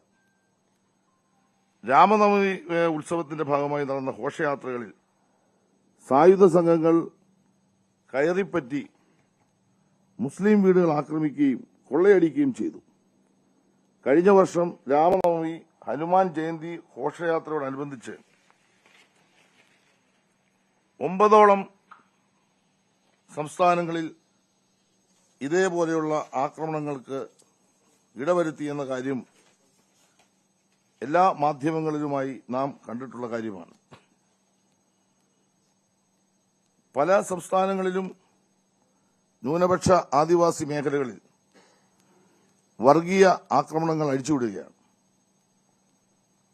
ഇവിടെ അറസ്റ്റ് ചെയ്യപ്പെടുന്ന ന്യൂനപക്ഷ വിഭാഗത്തിൽപ്പെടുന്ന ആളുകളെ പോലീസിന്റെ സാന്നിധ്യത്തിൽ തന്നെ ക്രൂരമായി ആക്രമിച്ച് കൊലപ്പെടുത്തുന്ന സംഭവങ്ങളും റിപ്പോർട്ട് ചെയ്യപ്പെടുന്നുണ്ട്. യുപിയിലെ മുസഫർ നഗറിൽ തൃപ്തത്യാഗി എന്ന അധ്യാപിക ഒരു മുസ്ലിം വിദ്യാർത്ഥിയെ ശിക്ഷിക്കാനായി സഹപാഠികളായ വിദ്യാർത്ഥിയെ ഉപയോഗിച്ചത് എങ്ങനെയാണെന്ന് നാം കണ്ടിട്ടുണ്ട്. വിദ്വേഷത്തിന്റെ രാഷ്ട്രീയം കലാലയങ്ങളിലേക്ക് എത്തുകയാണ്. ഇത്തരത്തിൽ രാജ്യത്ത് ഉടനീളം മതനിരപേക്ഷതയ്ക്കും ഭരണഘടനാ മൂല്യങ്ങളും ഉയർത്തിപ്പിടിക്കേണ്ട ഒരു സന്ദർഭത്തിൽ അതിനെയെല്ലാം മൂക്കുകുത്തിയാക്കി ഇവിടെ ഹിന്ദുത്വവൽക്കരണവും കാവുവൽക്കരണവും ന്യൂനപക്ഷ വേട്ടയും വർഗീയതയും കേന്ദ്ര സർക്കാരിന്റെയും സംഘപരിവാറിന്റെയും സഹായത്തോടെ നടക്കുന്ന ഒരു ഘട്ടത്തിൽ ഇതിനെതിരായ നിലപാട് സ്വീകരിക്കേണ്ട ഒരു കാലത്ത് നമ്മുടെ നാട്ടിലെ ജനാധിപത്യ മതേതരവാദികൾ ആ നിലപാട് ഒന്നിച്ച് സ്വീകരിക്കണമെന്നുള്ളതാണ് ഞാൻ എന്റെ അഭിപ്രായമായി പറഞ്ഞിട്ടുള്ളത്. ഈ കഴിഞ്ഞ ഒരു വർഷക്കാലം നടന്ന ആക്രമണങ്ങളിൽ, അതിനു മുമ്പ് നടന്ന ആക്രമണങ്ങളിലും ഒരുപാട് ന്യൂനപക്ഷ വിഭാഗത്തിൽപ്പെടുന്നവർ വേട്ടയാടപ്പെട്ടിട്ടുണ്ട്. അവർക്ക് സംരക്ഷണം കൊടുക്കേണ്ട ഉത്തരവാദിത്വം തീർച്ചയായിട്ടും അവരെ സ്നേഹിക്കുന്ന എല്ലാവരുടെയും ഭാഗത്തുനിന്ന് ഉണ്ടാകേണ്ടതാണ്. എന്നാൽ ഇത്രയും ആക്രമണങ്ങൾക്ക് നേതൃത്വം കൊടുത്തവരെ, അവരെ നമ്മളുടെ പരിഭവങ്ങളും ആശങ്കകളും അറിയിച്ചുകൊണ്ട് അതിനെതിരായ നിലപാട് സ്വീകരിക്കേണ്ട സമീപനം വേണ്ടത്ര സ്വീകരിക്കപ്പെടാത്ത സാഹചര്യം ഉണ്ട് എന്ന് എനിക്ക് വ്യക്തിപരമായി തോന്നിയതുകൊണ്ടാണ് ഞാൻ പുന്നപ്രയിൽ നടന്ന ഒരു സമ്മേളനത്തിൽ അവിടെ പ്രധാനമന്ത്രി വിളിച്ച യോഗത്തിൽ പങ്കെടുത്ത ആളുകൾ, അത് ബിഷപ്പുമാർ മാത്രമല്ല, അല്ലാത്ത ന്യൂനപക്ഷ വിഭാഗത്തിൽപ്പെടുന്ന ആളുകളും പങ്കെടുത്തു. മണിപ്പൂർ പ്രശ്നം ഉന്നയിക്കേണ്ടതായിരുന്നു. പ്രശ്നം ഉന്നയിക്കേണ്ടതിന്റെ രീതി ഉന്നയിക്കേണ്ടവരാണ് തീരുമാനിക്കേണ്ടത്. പക്ഷേ 200ഓളം ആളുകൾ കൊല്ലപ്പെട്ട്, ആയിരങ്ങൾ പലായനം ചെയ്യപ്പെട്ട്, ആയിരങ്ങളുടെ ഭവനരഹിതരായ നമ്മുടെ നാട്ടിൽ ഒരു ജനവിഭാഗത്തിന് ജീവിക്കാൻ കഴിയാത്ത അന്തരീക്ഷം ഉണ്ടായിരിക്കുന്നു. ബഹുമാന്യ പ്രധാനമന്ത്രി ആ കാര്യത്തിൽ ഇടപെടണം, ആ പ്രദേശം സന്ദർശിക്കണം, ഞങ്ങളുടെ പ്രയാസങ്ങളും ആശങ്കകളും പരിഹാരം കാണണം എന്ന് സ്നേഹബുദ്ധിയ എങ്കിലും പറയേണ്ടതായിരുന്നു എന്നാണ് ഞാൻ നടത്തിയ പ്രസംഗത്തിൽ ഞാൻ പറഞ്ഞത്. ആ രാഷ്ട്രീയമായ എൻ്റെ നിലപാടിൽ ഒരു മാറ്റവും വരുത്താൻ ഞാൻ ഉദ്ദേശിക്കുന്നില്ല.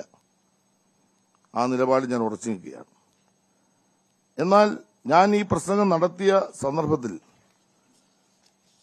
എൻ്റെ പരാമർശങ്ങളിൽ വന്ന 1-2 കാര്യങ്ങളെ സംബന്ധിച്ച് ചില ആശങ്കകളും പ്രയാസങ്ങളും ബഹുമാന്യരായ പുരോഹിത ശ്രേഷ്ഠർ നേരിട്ടും അല്ലാതെയും മാധ്യമങ്ങളുടെയും പറയുകയുണ്ടായി.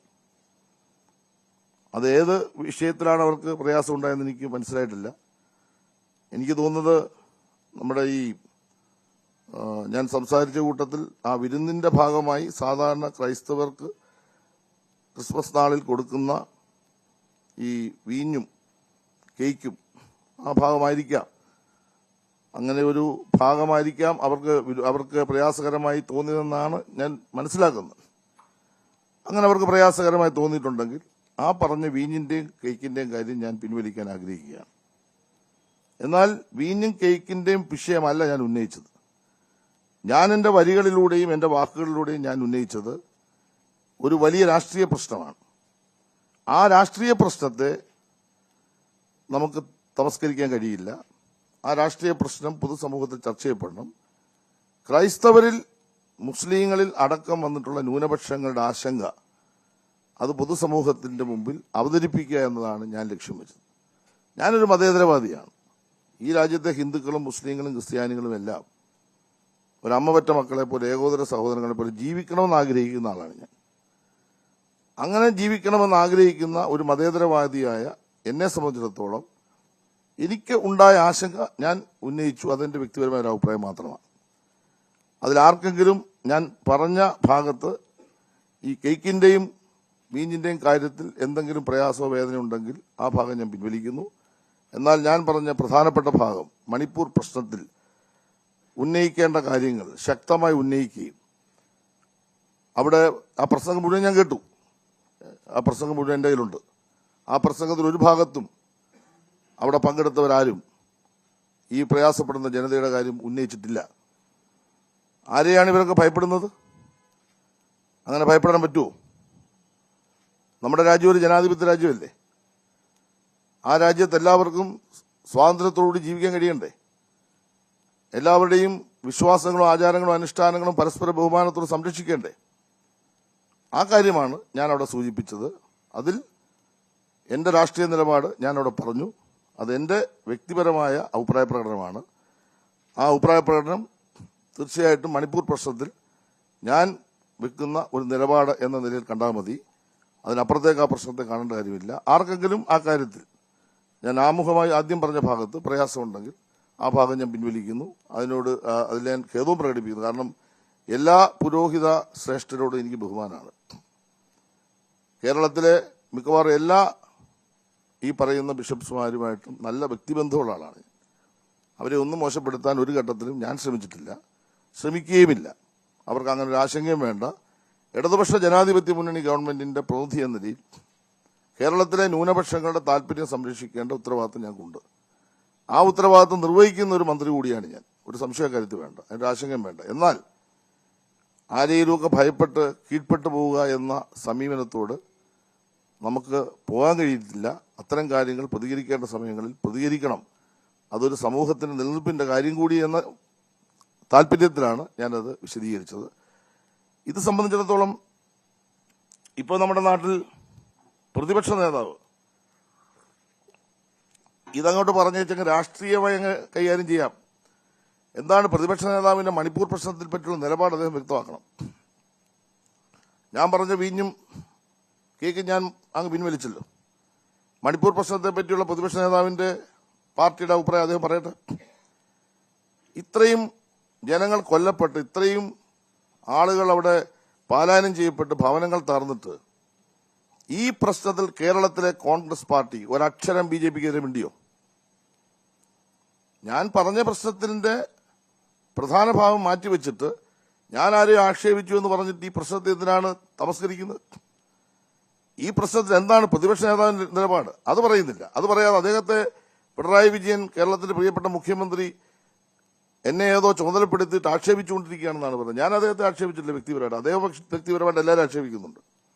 ഞാൻ ഇന്ന് വരെ ഒരാളിനെ വ്യക്തിപരമായി ആക്ഷേപിക്കുന്ന ആളല്ല, ആക്ഷേപിച്ചിട്ടുമില്ല, ആക്ഷേപിക്കത്തുമില്ല. ഞാൻ അദ്ദേഹത്തിന്റെ മണ്ഡലത്തിൽ നടത്തിയ പ്രസംഗത്തിൽ അദ്ദേഹം നടത്തിയ വികസന പ്രവർത്തനങ്ങളെ സംബന്ധിച്ച് ഞാൻ അവിടെ തുറന്നു പറഞ്ഞു. അത് അദ്ദേഹത്തിന് പ്രയാസം ഉണ്ടായി കാണും. അത് വ്യക്തിപരമായ ആക്ഷേപമല്ല, അത് ഗവൺമെന്റ് നടത്തുന്ന വികസന പ്രവർത്തനങ്ങൾ ആ മണ്ഡലത്തിൽ എത്താഞ്ഞതിന്റെ കാരണമാണ് ഞാൻ അവിടെ സൂചിപ്പിച്ചത്. അപ്പോൾ എന്തുകൊണ്ടാണ് കോൺഗ്രസിന് മണിപ്പൂർ പ്രശ്നത്തിൽ അല്ലെങ്കിൽ ഇന്ത്യയിൽ 750ഓളം ആക്രമണങ്ങൾ ന്യൂനപക്ഷങ്ങൾക്കെതിരെ നടന്നിട്ട് എന്താണ് ഈ വർഷം ക്രിസ്മസിന് മധ്യപ്രദേശിൽ ഉണ്ടായ സംഭവം പുറത്തു വന്നിട്ടുണ്ടല്ലോ. നിരന്തര ആരാധനാലയങ്ങൾക്കെതിരെ ആക്രമണം നടക്കുകയാണല്ലോ. എന്നാൽ കേരളത്തിൽ എന്തുകൊണ്ട് ഇതൊന്നും സംഭവിക്കുന്നില്ല എന്ന കാര്യം എന്താണ് പ്രതിപക്ഷ നേതാവ് പറയാത്തത്? ഈ കേരളത്തിലെ ന്യൂനപക്ഷങ്ങൾക്ക് എല്ലാ തരത്തിലുള്ള സംരക്ഷണം കൊടുക്കുന്നില്ല, ഭൂരിപക്ഷത്തിന് സംരക്ഷണം കൊടുക്കുകയല്ലേ? ഇവിടെ ഏതെങ്കിലും ഒരാളിന്റെ ഒരു സമൂഹത്തിന്റെ ആരാധനാലയം തകർക്കപ്പെടുന്നുണ്ടോ? പരസ്പരം ആക്രമിക്കപ്പെടുന്നുണ്ടോ? ഒരു വർഗീയലാഭം കേരളത്തിലുണ്ടായോ ഈ ഇടതുപക്ഷ മുന്നണി ഗവൺമെന്റ് 7 വർഷമായിട്ട്? വർഗീയലാഭം ഉണ്ടാക്കാൻ വേണ്ടി ശ്രമിച്ചു. ആ വർഗീയലാഭം ഉണ്ടാക്കാൻ ശ്രമിച്ച വർഗീയവാദികളെ പരാജയപ്പെടുത്തിയ ഒരു ഗവൺമെന്റാണ് കേരളത്തിൽ ഭരിക്കുന്നത്. അപ്പം അതുകൊണ്ട് പ്രതിപക്ഷ നേതാവ് ഇപ്പോൾ ഒരു അവസരം വന്നപ്പോൾ ഞാനിങ്ങനെ അങ്ങ് പറഞ്ഞു. അതുകൊണ്ട് അത് അങ്ങ് മുതലാക്കി ഒരു ന്യൂനപക്ഷ വിഭാഗത്തിനിടെ ഒരു ചെറിയ സ്നേഹമൊക്കെ കാണിച്ച് അവരെ ഒന്ന് ചേർത്ത് പിടിക്കാം എന്നൊന്നും ധരിക്കണ്ട. ന്യൂനപക്ഷ വിഭാഗത്തിൽപ്പെടുന്നവർക്ക് നല്ല ആശങ്കയുണ്ട്, നല്ല ആശങ്കയുണ്ട്. ഞാൻ തുറന്നു പറയുകയാണ്. കേരളത്തിൽ ആശങ്കയില്ല എന്ന് ധരിക്കണ്ട. കേരളത്തിൽ ആശങ്കയില്ലാത്തത് ഇടതുപക്ഷ മുന്നണി ഗവൺമെന്റിനും ശ്രീ പിണറായി വിജയന്റെ നേതൃത്വം കേരളത്തിലുള്ളതുകൊണ്ടാണ്. ഇന്ത്യയിലെ മറ്റ് സംസ്ഥാനങ്ങളിൽ നടക്കുന്നത് നാളെ കേരളത്തിൽ സംഭവിക്കുമെന്ന പ്രതീക്ഷയും ആശങ്കയും കേരളത്തിലെ ന്യൂനപക്ഷങ്ങൾക്കുണ്ട്. അതിലേക്ക് പോകാൻ കുറെ ആളുകൾ ഇങ്ങനെ ശ്രമിക്കുന്നതായിട്ടുള്ള വാർത്തകളും പുറത്തു വരുന്നുണ്ട്. അപ്പോൾ ആശങ്കയൊക്കെ വെച്ചുകൊണ്ട് വളരെ ശ്രദ്ധയോടുകൂടി കൈകാര്യം ചെയ്ത് പോകേണ്ട ഒരു പ്രശ്നം തന്നെയാണെന്നാണ്.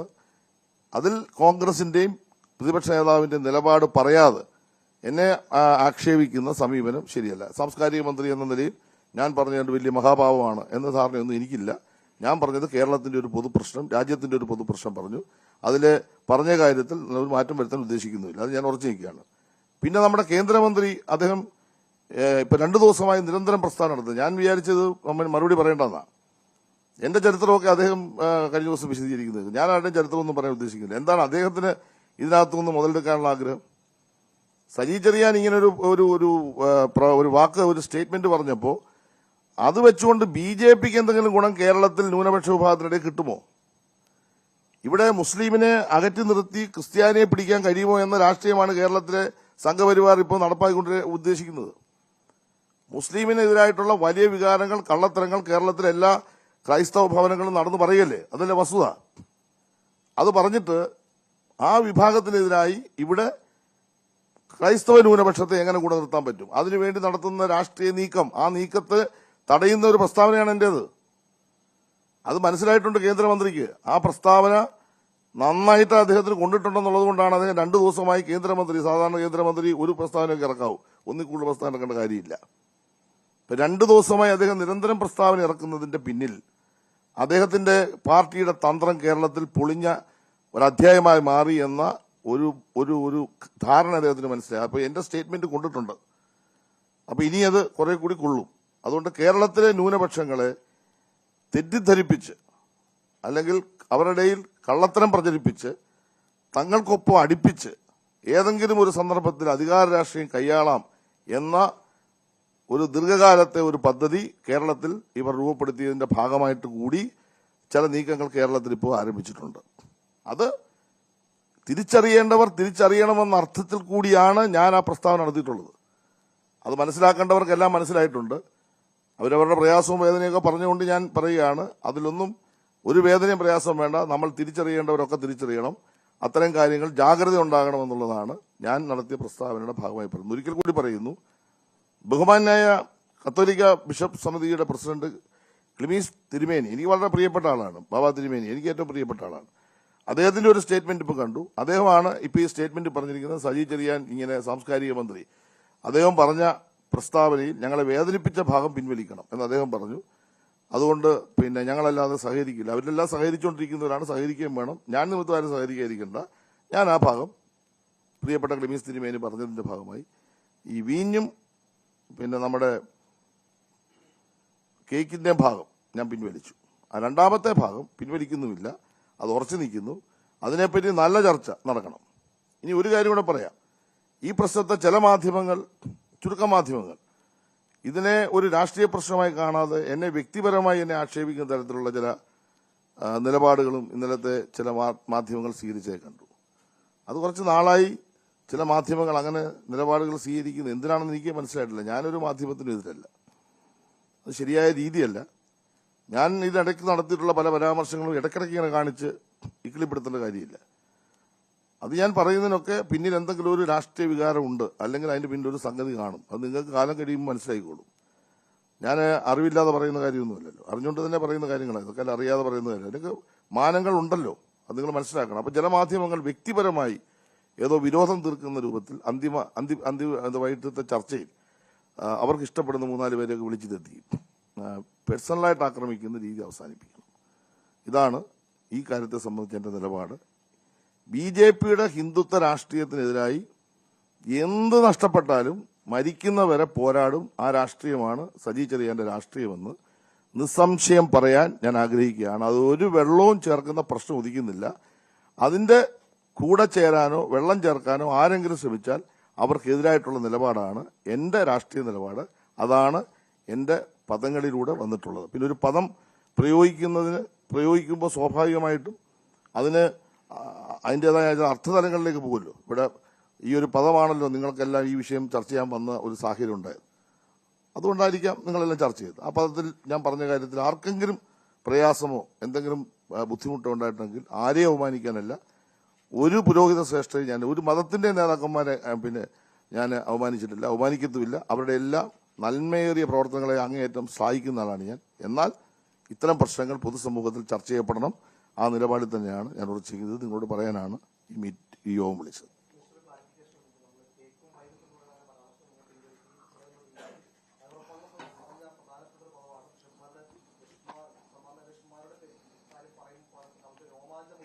അതെ, ഞാൻ പറഞ്ഞല്ലോ, അവർക്ക് ഈ പറഞ്ഞതൊന്നും തെറ്റല്ല. കാരണം എന്താണെന്ന് ചോദിച്ചാൽ ക്രിസ്മസിന് ക്രൈസ്തവർ എല്ലാ വീടുകളിലും വീഞ്ഞും ഈ പറയുന്ന മുന്തിരി കൊണ്ടുള്ള വീഞ്ഞും ഈ പറയുന്ന കേക്കും കൊടുക്കും. ഇപ്പം ഞാൻ എൻ്റെ ചെറുപ്രായം മുതൽ എൻ്റെ വീട്ടിൽ ആര് വന്നാലും ഒരു ഇച്ചിരി പീസ് കേക്ക് കൊടുക്കും, ഇച്ചിരി വീഞ്ഞും കൊടുക്കും. അതൊരു ഞങ്ങളുടെ ഈ ക്രൈസ്തവ വീടുകളിലെ ഒരു കൾച്ചറിൻ്റെ ഭാഗമാണ്. പ്രധാനമന്ത്രി വിളിച്ച യോഗത്തിൽ അവർ പോയതിനെ ഞാൻ എതിർക്കുന്നില്ല, അത് അവരുടെ ഇഷ്ടം. ഞാൻ അതിനെപ്പറ്റി ഒന്നും പറഞ്ഞിട്ടില്ല, അതവർക്ക് വേണേൽ പോവാം. ഞാൻ പറഞ്ഞ പ്രശ്നം എന്താണ്, അവിടെ പോയപ്പോൾ അവിടെ നടത്തിയ പ്രസംഗത്തിൽ എല്ലാ കാര്യങ്ങളും വിശദീകരിച്ചല്ലോ. വിശദീകരിച്ച കൂട്ടത്തിൽ ഈ കേക്കും വൈനും നമ്മൾ അവർ തന്നത് കഴിച്ചു പോയല്ലോ. ആ കഴിച്ചപ്പോൾ നമ്മൾ പറയേണ്ട കാര്യം മറന്നുപോയി. ഇതാണ് ഞാൻ ഉദ്ദേശിച്ചത്. അപ്പോൾ ആ പറഞ്ഞ ഭാഗമാണല്ലോ ഈ കേക്ക് വൈന് രോമാഞ്ചി, ഇത് മൂന്നാണല്ലോ പ്രശ്നം വന്നത്. അത് ഞാനങ്ങ് പിൻവലിച്ചു. ആ രണ്ടാമത്തെ ഞാൻ പറഞ്ഞല്ലോ, ആ ഭാഗത്ത് ഞാനങ്ങ് ഉറച്ചു നിൽക്കുക. അതിനെപ്പറ്റി ഇനി കൂടുതൽ വിശദീകരണങ്ങൾ വേണമെങ്കിൽ എൻ്റെ കയ്യിലിരിപ്പുണ്ട്, ഞാൻ വിശദീകരണം തരാം. ഇപ്പം ഞാനത് പറയുന്നില്ല. എൻ്റെ രാഷ്ട്രീയ നിലപാടുകളിൽ ഞാൻ ഉറച്ചു നിൽക്കുന്ന ആളാണ്. ആ രാഷ്ട്രീയ നിലപാട് സംഘപരിവാർ രാഷ്ട്രീയത്തിനോടൊപ്പമല്ല. ഈ രാജ്യത്ത് ഭൂരിപക്ഷ ജനങ്ങളും ന്യൂനപക്ഷ ജനങ്ങളും ഏകോദര സൗകര്യങ്ങളൊപ്പം ജീവിക്കണമെന്നാണ് ഞാൻ ആഗ്രഹിക്കുന്നത്. അത് ഞാൻ പഠിച്ച അധ്യായമാണ്. ഞാൻ 13ാമത്തെ വയസ്സിൽ രാഷ്ട്രീയ പ്രവർത്തനം ആരംഭിച്ചത്. എനിക്ക് എന്ത് നഷ്ടപ്പെടും എന്നതിനെ കുറിച്ച് ഒരു വ്യാകുലത എനിക്കില്ല, അത് പറഞ്ഞേക്കാം. എനിക്ക് നാളെ എന്ത് സംഭവിക്കും, എന്ത് നഷ്ടപ്പെടും എന്ന് ആലോചിച്ചിട്ടല്ല ഞാൻ രാഷ്ട്രീയ നിലപാട് സ്വീകരിക്കുന്നത്. അതുകൊണ്ടായിരിക്കും എൻ്റെ അഭിപ്രായ പ്രകടനങ്ങൾ പലപ്പോഴും പലർക്കും പ്രയാസം ഉണ്ടാകുന്ന അഭിപ്രായ പ്രകടനങ്ങൾ വരുന്നത്. ശരിയായിരിക്കാം, അത് ഞാൻ നോക്കാം. പക്ഷെ എനിക്ക് നാളെ എന്ത് സംഭവിക്കുന്നതനുസരിച്ചല്ലല്ലോ നമ്മുടെ രാഷ്ട്രീയ പ്രവർത്തനം നടത്തുന്നത്. നമ്മുടെ രാജ്യത്തിന് എന്ത് സംഭവിക്കുന്നതിനെ കുറിച്ച് ആശങ്കപ്പെടുന്ന ഒരു രാഷ്ട്രീയ പ്രവർത്തനമാണ് പൊതുപ്രവർത്തനം. അത് സംബന്ധിച്ച് എൻ്റെ നഷ്ടങ്ങളെക്കാൾ പ്രധാനം എൻ്റെ രാജ്യത്തിൻ്റെ നഷ്ടങ്ങളാണ്. അതനുസരിച്ച് ഞാൻ നിലപാടുകൾ പറയും. ആ പറഞ്ഞ കൂട്ടത്തിലാണ് ഞാൻ ഈ ഒരു അഭിപ്രായം പറഞ്ഞത്. അതിന് ഇത്രയും ഒരു വേദനിപ്പിക്കേണ്ട ഒരു അഭിപ്രായം അതിനകത്ത് ഞാൻ കാണുന്നില്ല. എന്നാൽ അവർ പറഞ്ഞ കാര്യത്തിൽ ഈ പറഞ്ഞ അവരെ ഞാൻ അപമാനിച്ചു എന്ന് പറയുന്ന ഭാഗം അവർക്ക് വിഷമം വന്നിട്ടുണ്ട്, ഞാനത് പിൻവലിക്കുന്നു. അത്ര മാത്രമേ ഉള്ളൂ.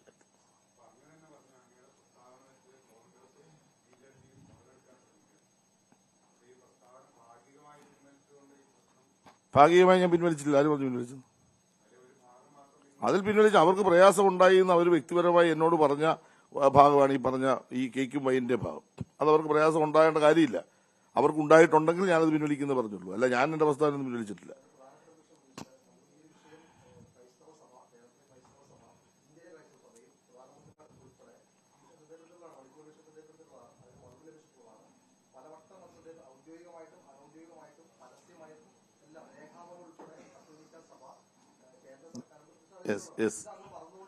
അല്ലല്ലല്ല, ഞാൻ പറഞ്ഞത് ഈ ക്രിസ്മസുമായി ബന്ധപ്പെട്ട് വിളിച്ചു ചേർത്ത യോഗത്തിൽ അതിനു മുമ്പ് ഉന്നയിച്ചില്ലെന്ന് ഞാൻ പറഞ്ഞില്ല.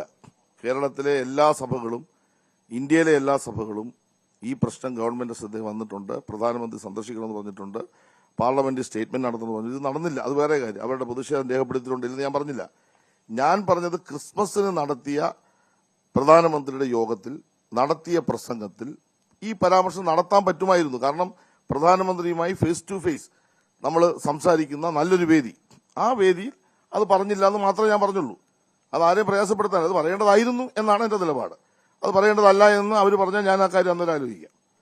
അവരതിന് മുമ്പ് പറഞ്ഞില്ലെന്ന് ഞാൻ പറഞ്ഞിട്ടില്ല. ഇന്ത്യയിലെ ന്യൂനപക്ഷം 2.5% വരുന്ന ന്യൂനപക്ഷം ശക്തി കുറവാണ്.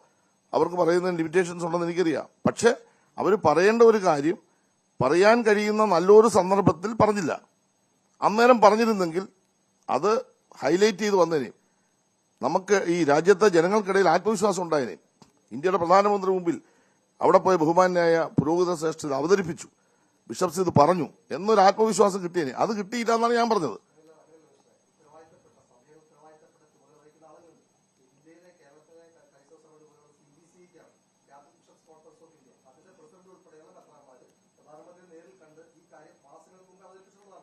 ഉണ്ട്. കേക്ക്, അവരെല്ലാം പ്രധാനമന്ത്രിയുടെ മുമ്പിൽ ഈ വിഷയം അവതരിപ്പിച്ചിട്ടുണ്ട്, ഇല്ലെന്ന് ഞാൻ പറഞ്ഞിട്ടില്ല. ഞാൻ പറഞ്ഞത് ഈ ക്രിസ്മസുമായി ബന്ധപ്പെട്ട സന്ദർഭത്തിൽ നടത്തിയ ഈ പറഞ്ഞ യോഗത്തിൽ ഉന്നയിക്കാൻ പറ്റിയ നല്ലൊരു അവസരമായിരുന്നു. അതിൽ പോയ ബിഷപ്പുമാരും ആരും മോശമല്ല. ഒരു മിനിറ്റ് ഞാൻ പറയാം. അതിൽ പോയ ബിഷപ്സ് കത്തോലിക്ക കർദിനാൾ ഉൾപ്പെടെ പങ്കെടുത്തിട്ടുണ്ട്,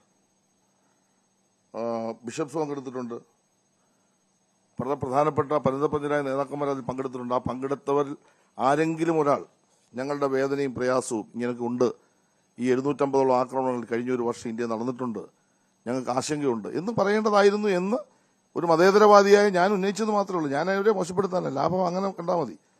അപ്പോൾ ആ പറഞ്ഞ കൂട്ടത്തിൽ എൻ്റെ വാക്കാണല്ലോ അവർക്ക് പ്രയാസം എന്ന് പറയുന്നത്. ആ പ്രയാസം വന്ന ഭാഗത്തെ പറ്റി ഞാൻ പറഞ്ഞുള്ളൂ.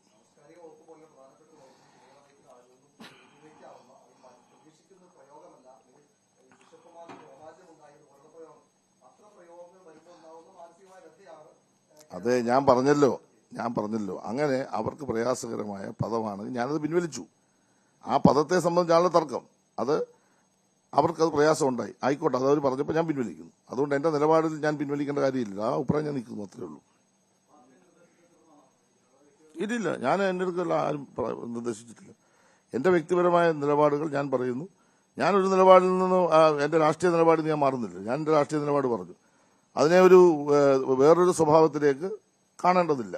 എൻ്റെ നിലപാട് അതിൽ ഞാൻ ഉറച്ചു നിൽക്കുന്നു. ഒപ്പം അവർക്ക് പ്രയാസപ്പെട്ട വല്ല കാര്യങ്ങളുണ്ടെങ്കിൽ അതിൽ നിന്ന് ഞാൻ ആ ഭാഗം ഞാൻ മാറ്റുന്നു, അത്രേ ഉള്ളൂ.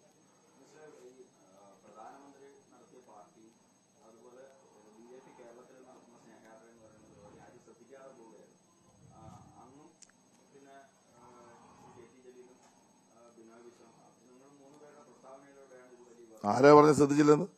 നിങ്ങൾ ആരാ പറഞ്ഞ് ശ്രദ്ധിച്ചില്ലെന്ന്?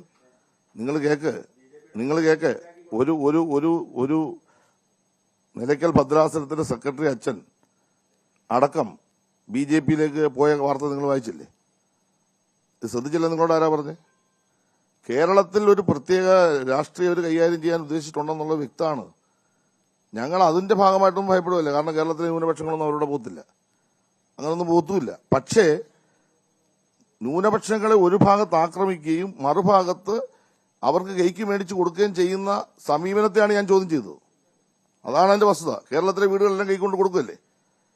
ഇത് പ്രധാനമന്ത്രി യോഗത്തിൽ സംഭവിച്ചു എന്ന് മാത്രമേ ഞാൻ പറഞ്ഞുള്ളൂ. ആ പറഞ്ഞതിന്റെ രീതി അതാണ്. അങ്ങനെ ചെയ്യുന്നതിന്റെ കാര്യം എന്താ? അത് ഒരിക്കലും ചെയ്യാൻ പാടില്ല. ഒരു ധാർമ്മികത പ്രശ്നമാണ്. എന്നെ ആയുധമെടുത്ത് ആക്രമിച്ചതിന് ശേഷം എന്നെ കെട്ടിപ്പിടിച്ച് ചുമ്മാ വരുന്നതിന്റെ കാര്യം എന്താ? ഈ രാജ്യത്ത് ന്യൂനപക്ഷങ്ങൾക്ക് സംരക്ഷണം കൊടുത്തോണ്ട് ന്യൂനപക്ഷങ്ങളെ അണിനിരത്തുന്നതിന് അത് രാഷ്ട്രീയമാണ്. അതേസമയത്ത് ന്യൂനപക്ഷങ്ങളെ ആക്രമിച്ചുകൊണ്ട് അതെല്ലാം മാറ്റിവെച്ച് വേറൊരു സ്വഭാവത്തിൽ അവരെ സ്വീകരിക്കുക. അത് പല രീതിയിലുണ്ടെന്നുള്ളതാണ് ഞാൻ പിന്നീട് പറയാമെന്ന് പറഞ്ഞു. ഇതിവിടെ അവസാനിക്കുന്നത് അവസാനിച്ച് പോകട്ടെ, എല്ലാ ബാക്കി കാര്യം പിന്നെ നമുക്ക് പറയാമല്ലോ. ഏതൊക്കെ തരത്തിലാണ് ഈ സ്വാധീനം വരുന്നതൊക്കെ എല്ലാവർക്കും അറിയാമല്ലോ. അപ്പോൾ ആ നിലയിൽ കേരളത്തിലെ ന്യൂനപക്ഷങ്ങൾക്കിടയിൽ അങ്ങനെ ഒരു നിലപാട് ഇടപെടിയിൽ വരുന്നു, അല്ലെങ്കിൽ ഇന്ത്യയിലെ ന്യൂനപക്ഷങ്ങൾക്കിടയിൽ അങ്ങനെ ഇടപെടിയിൽ വരുന്നു എന്നത് തുറന്നു പറയേണ്ടത് ഇന്നത്തെ അവസ്ഥയിൽ നാടിന് ആവശ്യമാണ്. അതിനൊരു ആളായി ഞാൻ മാറിയത് മാത്രമേ ഉള്ളൂ.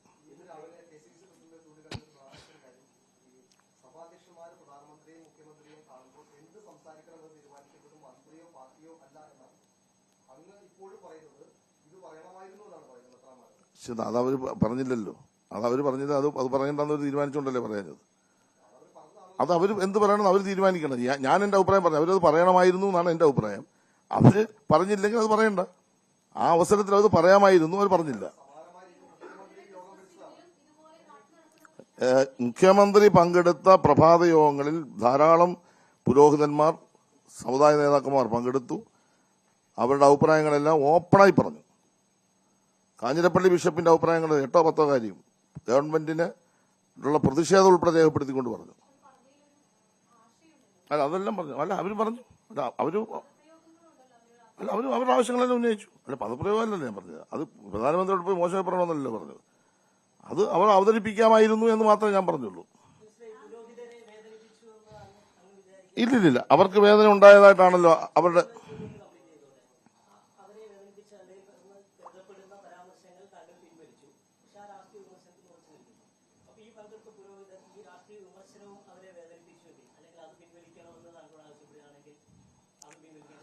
അത് സഹിച്ചിട്ട് എൻ്റെ തല പോകണം, അത് പിൻവലിക്കണേ.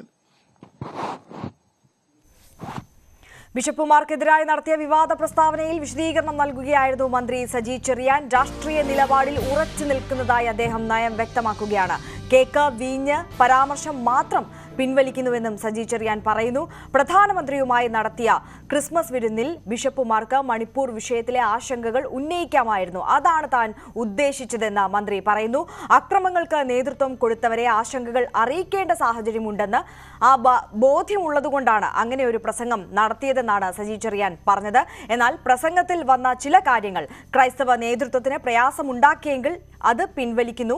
എന്നാൽ അതല്ല താൻ ഉന്നയിച്ചത് വലിയ രാഷ്ട്രീയ പ്രശ്നമാണെന്നാണ് സജി ചെറിയാൻ വ്യക്തമാക്കിയത്. നമ്മുടെ നാട്ടിൽ ഒരു ജനവിഭാഗത്തിന് ജീവിക്കാൻ കഴിയാത്ത അന്തരീക്ഷം ഉണ്ടായിരിക്കുന്നു. ബഹുമാന്യ പ്രധാനമന്ത്രി ആ കാര്യത്തിൽ ഇടപെടണം, ആ പ്രദേശം സന്ദർശിക്കണം, ഞങ്ങളുടെ പ്രയാസങ്ങളും ആശങ്കകളും പരിഹാരം കാണണം എന്ന് സ്നേഹബുദ്ധിയ എങ്കിലും പറയേണ്ടതായിരുന്നു എന്നാണ് ഞാൻ നടത്തിയ പ്രസംഗത്തിൽ ഞാൻ പറഞ്ഞത്. ആ രാഷ്ട്രീയമായ എൻ്റെ നിലപാടിൽ ഒരു മാറ്റവും വരുത്താൻ ഞാൻ ഉദ്ദേശിക്കുന്നില്ല. ആ നിലപാടിൽ ഞാൻ ഉറച്ചു നിൽക്കുകയാണ്. ഈ കേക്കിന്റെയും വീഞ്ഞിന്റെയും കാര്യത്തിൽ എന്തെങ്കിലും പ്രയാസമോ വേദന ഉണ്ടെങ്കിൽ ആ ഭാഗം ഞാൻ പിൻവലിക്കുന്നു. എൻ്റെ രാഷ്ട്രീയ നിലപാട് ഞാൻ അവിടെ പറഞ്ഞു. അത് എൻ്റെ വ്യക്തിപരമായ അഭിപ്രായ പ്രകടനമാണ്. എല്ലാ പുരോഹിത ശ്രേഷ്ഠരോടും എനിക്ക് ബഹുമാനമാണ്. അവരെ ഒന്നും മോശപ്പെടുത്താൻ ഒരു ഘട്ടത്തിലും ഞാൻ ശ്രമിച്ചിട്ടില്ല, ശ്രമിക്കുകയുമില്ല. അവർക്ക് അങ്ങനെ ഒരു ആശങ്കയും വേണ്ട. ഞാൻ ഇന്ന് വരെ ഒരാളിനെ വ്യക്തിപരമായി ആക്ഷേപിക്കുന്ന ആളല്ല, ആക്ഷേപിക്കത്തുമില്ല. കേരളത്തിൽ ആശങ്കയില്ല എന്ന് ധരിക്കണ്ട. കേരളത്തിൽ ആശങ്കയില്ലാത്തത് ഇടതുപക്ഷ മുന്നണി ഗവൺമെന്റ് ശ്രീ പിണറായി വിജയന്റെ നേതൃത്വം കേരളത്തിലുള്ളത് കൊണ്ടാണ്. ഇവിടെ മുസ്ലിമിനെ അകറ്റി നിർത്തി ക്രിസ്ത്യാനിയെ പിടിക്കാൻ കഴിയുമോ എന്ന രാഷ്ട്രീയമാണ് കേരളത്തിലെ സംഘപരിവാർ ഇപ്പോൾ നടപ്പാക്കിക്കൊണ്ട് ഉദ്ദേശിക്കുന്നത്. തന്റെ പ്രസംഗത്തിൽ ഉപയോഗിച്ച ചില വാക്കുകൾ അത് ക്രൈസ്തവ സഭയ്ക്കും പുരോഹിതന്മാർക്കും അപമാനമുണ്ടാക്കിയെങ്കിൽ, ബുദ്ധിമുട്ടുണ്ടാക്കിയെങ്കിൽ അത് മാത്രം പിൻവലിക്കുന്നു. എന്നാൽ താൻ ഉന്നയിച്ചത് വലിയൊരു രാഷ്ട്രീയ വിഷയമാണ്. ആ ഒരു രാഷ്ട്രീയ നിലപാടിൽ താൻ ഉറച്ചു നിൽക്കുകയാണ്. ക്രിസ്മസുമായി ബന്ധപ്പെട്ട് ബിഷപ്പുമാർ പ്രധാനമന്ത്രിയുമായി നടത്തിയ വിരുന്നിൽ ഈ മണിപ്പൂർ അടക്കമുള്ള വിഷയങ്ങൾ ഉന്നയിക്കാനുള്ള ഒരു വേദിയാക്കി മാറ്റാമായിരുന്നു. എന്നാൽ അത്തരത്തിലൊരു നിലപാട് ബിഷപ്പുമാരുടെ ഭാഗത്തു നിന്ന് ഉണ്ടായില്ല. അതാണ് ഇത്തരത്തിലൊരു പ്രസംഗം നടത്താൻ തന്നെ പ്രേരിപ്പിച്ചത്. അത് മാത്രമാണ് ചൂണ്ടിക്കാട്ടിയത് എന്നുള്ളതാണ് പറയുന്നത് സജി ചെറിയാൻ. പുരോഹിതരോട് പൂർണ്ണമായും ബഹുമാനം മാത്രമാണ് ഉള്ളത്. കേക്കിനെയും വീഞ്ഞിനെയും രോമാഞ്ചം എന്നുപയോഗിച്ച വാക്കും അതും പിൻവലിക്കുന്നുവെന്നും അദ്ദേഹം പറയുന്നു. ആരെയും വ്യക്തിപരമായി ആക്ഷേപിക്കാൻ ഉദ്ദേശിച്ചിട്ടില്ല. പക്ഷേ ന്യൂനപക്ഷങ്ങൾക്കെതിരായ ആക്രമണം രൂക്ഷമാകുന്ന ഈ വേളയിൽ അത് അഡ്രസ്സ് ചെയ്യപ്പെടേണ്ടതുണ്ട് എന്നുള്ളതാണ് മന്ത്രി പറയുന്നത്. BJP ഭരിക്കുന്നിടത്താണ് ആക്രമണങ്ങൾ കൂടുതലായി നടക്കുന്നത്. കേന്ദ്ര സർക്കാരിൻ്റേത് ന്യൂനപക്ഷ വിരുദ്ധ നിലപാടാണ്. അതിനെതിരായ നിലപാടെടുക്കണമെന്നാണ് തന്റെ പരാമർശത്തിലൂടെ എന്നതിലൂടെ താൻ ഉദ്ദേശിച്ചതെന്നാണ് മന്ത്രി പറയുന്നത്. എന്തായാലും പ്രതിപക്ഷം ഈ വിഷയത്തെ രാഷ്ട്രീയമായി ഉപയോഗിക്കുന്നു എന്നും അദ്ദേഹം പറയുന്നു. അതേസമയം തന്നെ അദ്ദേഹം ചൂണ്ടിക്കാട്ടുന്ന മറ്റൊരു പ്രധാനപ്പെട്ട വിഷയം, ഈ മണിപ്പൂർ വിഷയത്തിൽ എന്തായാലും തന്റെ നിലപാട് ഇതാണ്, ഈ നിലപാടിൽ ഉറച്ചു നിൽക്കും.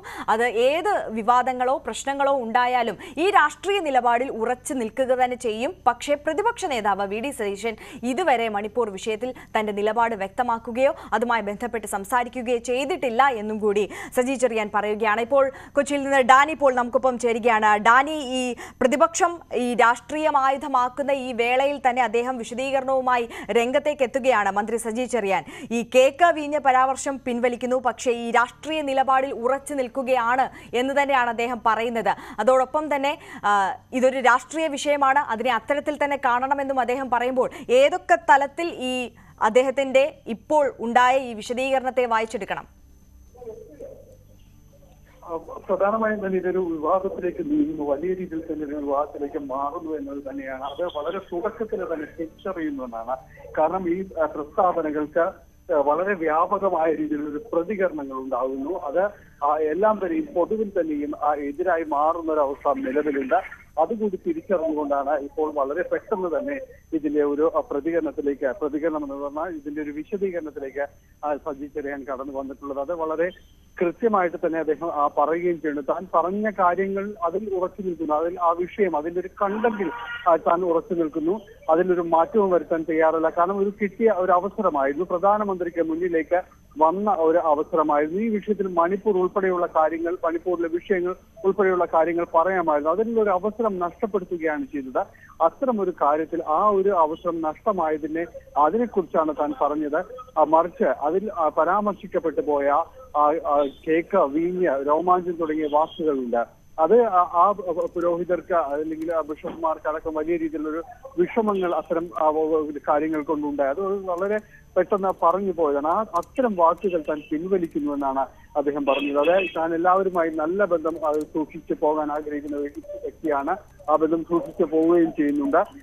എന്നാൽ ഈ വാക്കുകൾ അവരെ വിഷമിപ്പിച്ചെങ്കിൽ തീർച്ചയായും താൻ അത് പിൻവലിക്കുന്നു. പക്ഷേ ഒരിക്കൽ പോലും തന്റെ നിലപാടിൽ മാറ്റമില്ല.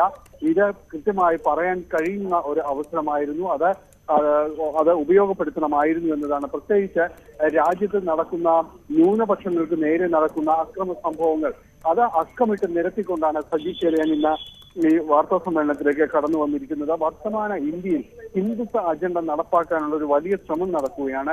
700ഓളം അക്രമ സംഭവങ്ങൾ ക്രിസ്ത്യൻ സമുദായത്തിന് നേരെ മാത്രം 2023 നടന്നു കഴിഞ്ഞു. ഇതെല്ലാം BJP ഭരിക്കുന്ന സംസ്ഥാനങ്ങളാണ് എന്ന് അദ്ദേഹം പറയുകയും ചെയ്യുന്നു.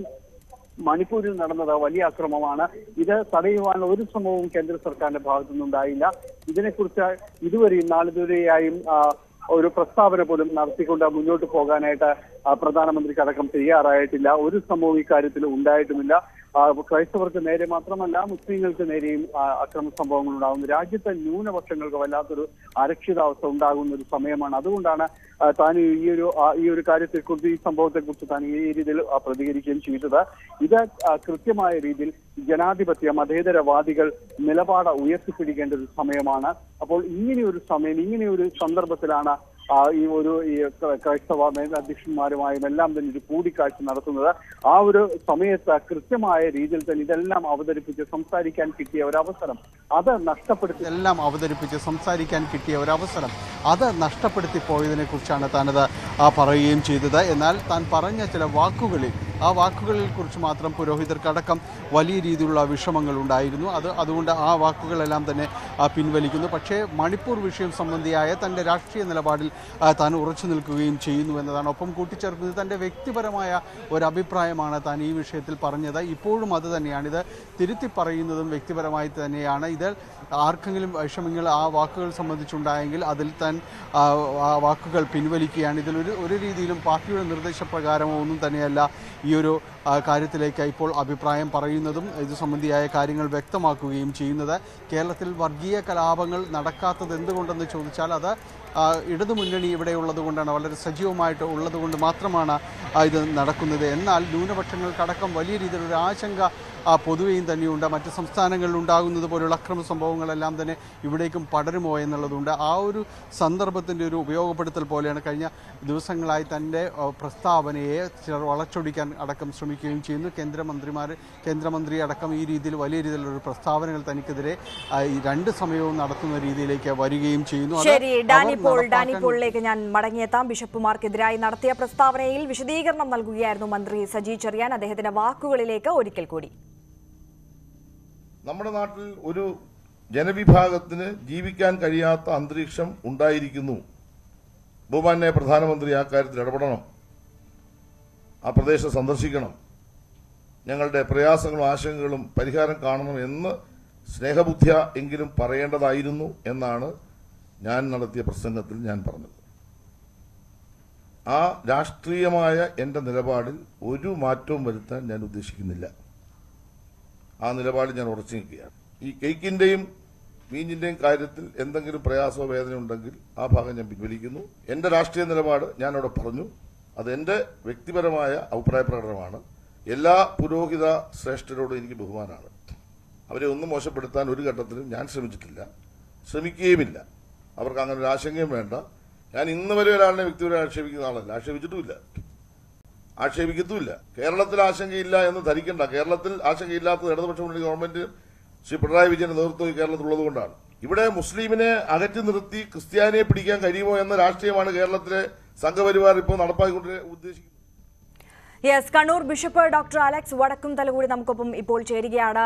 ബഹുമാനപ്പെട്ട ബിഷപ്പ്, ഇപ്പോൾ മന്ത്രി സജി ചെറിയാൻ വിശദീകരണം നൽകിയിരിക്കുകയാണ് ഈ വിവാദ പ്രസ്താവനയിൽ. വീഞ്ഞും കേക്കും രോമാഞ്ചമടക്കം അദ്ദേഹം ഉപയോഗിച്ച വാക്കുകൾ പിൻവലിക്കുന്നു, പക്ഷേ രാഷ്ട്രീയമായി അദ്ദേഹം പറഞ്ഞ കാര്യങ്ങളിൽ ഉറച്ചു നിൽക്കുകയാണ് എന്നുള്ളതാണ്. അതോടൊപ്പം തന്നെ പുരോഹിതന്മാരോട് പൂർണ്ണമായി ബഹുമാനം പുലർത്തുന്ന ആളാണ് താനെന്നും, അതോടൊപ്പം ഈ ക്രൈസ്തവ സഭകൾക്കും പുരോഹിതർക്കും അദ്ദേഹത്തിന്റെ പരാമർശത്തിൽ വേദന ഉണ്ടായിട്ടുണ്ടെങ്കിൽ അത് പിൻവലിക്കുന്നു എന്നും അദ്ദേഹം പറയുന്നുണ്ട്.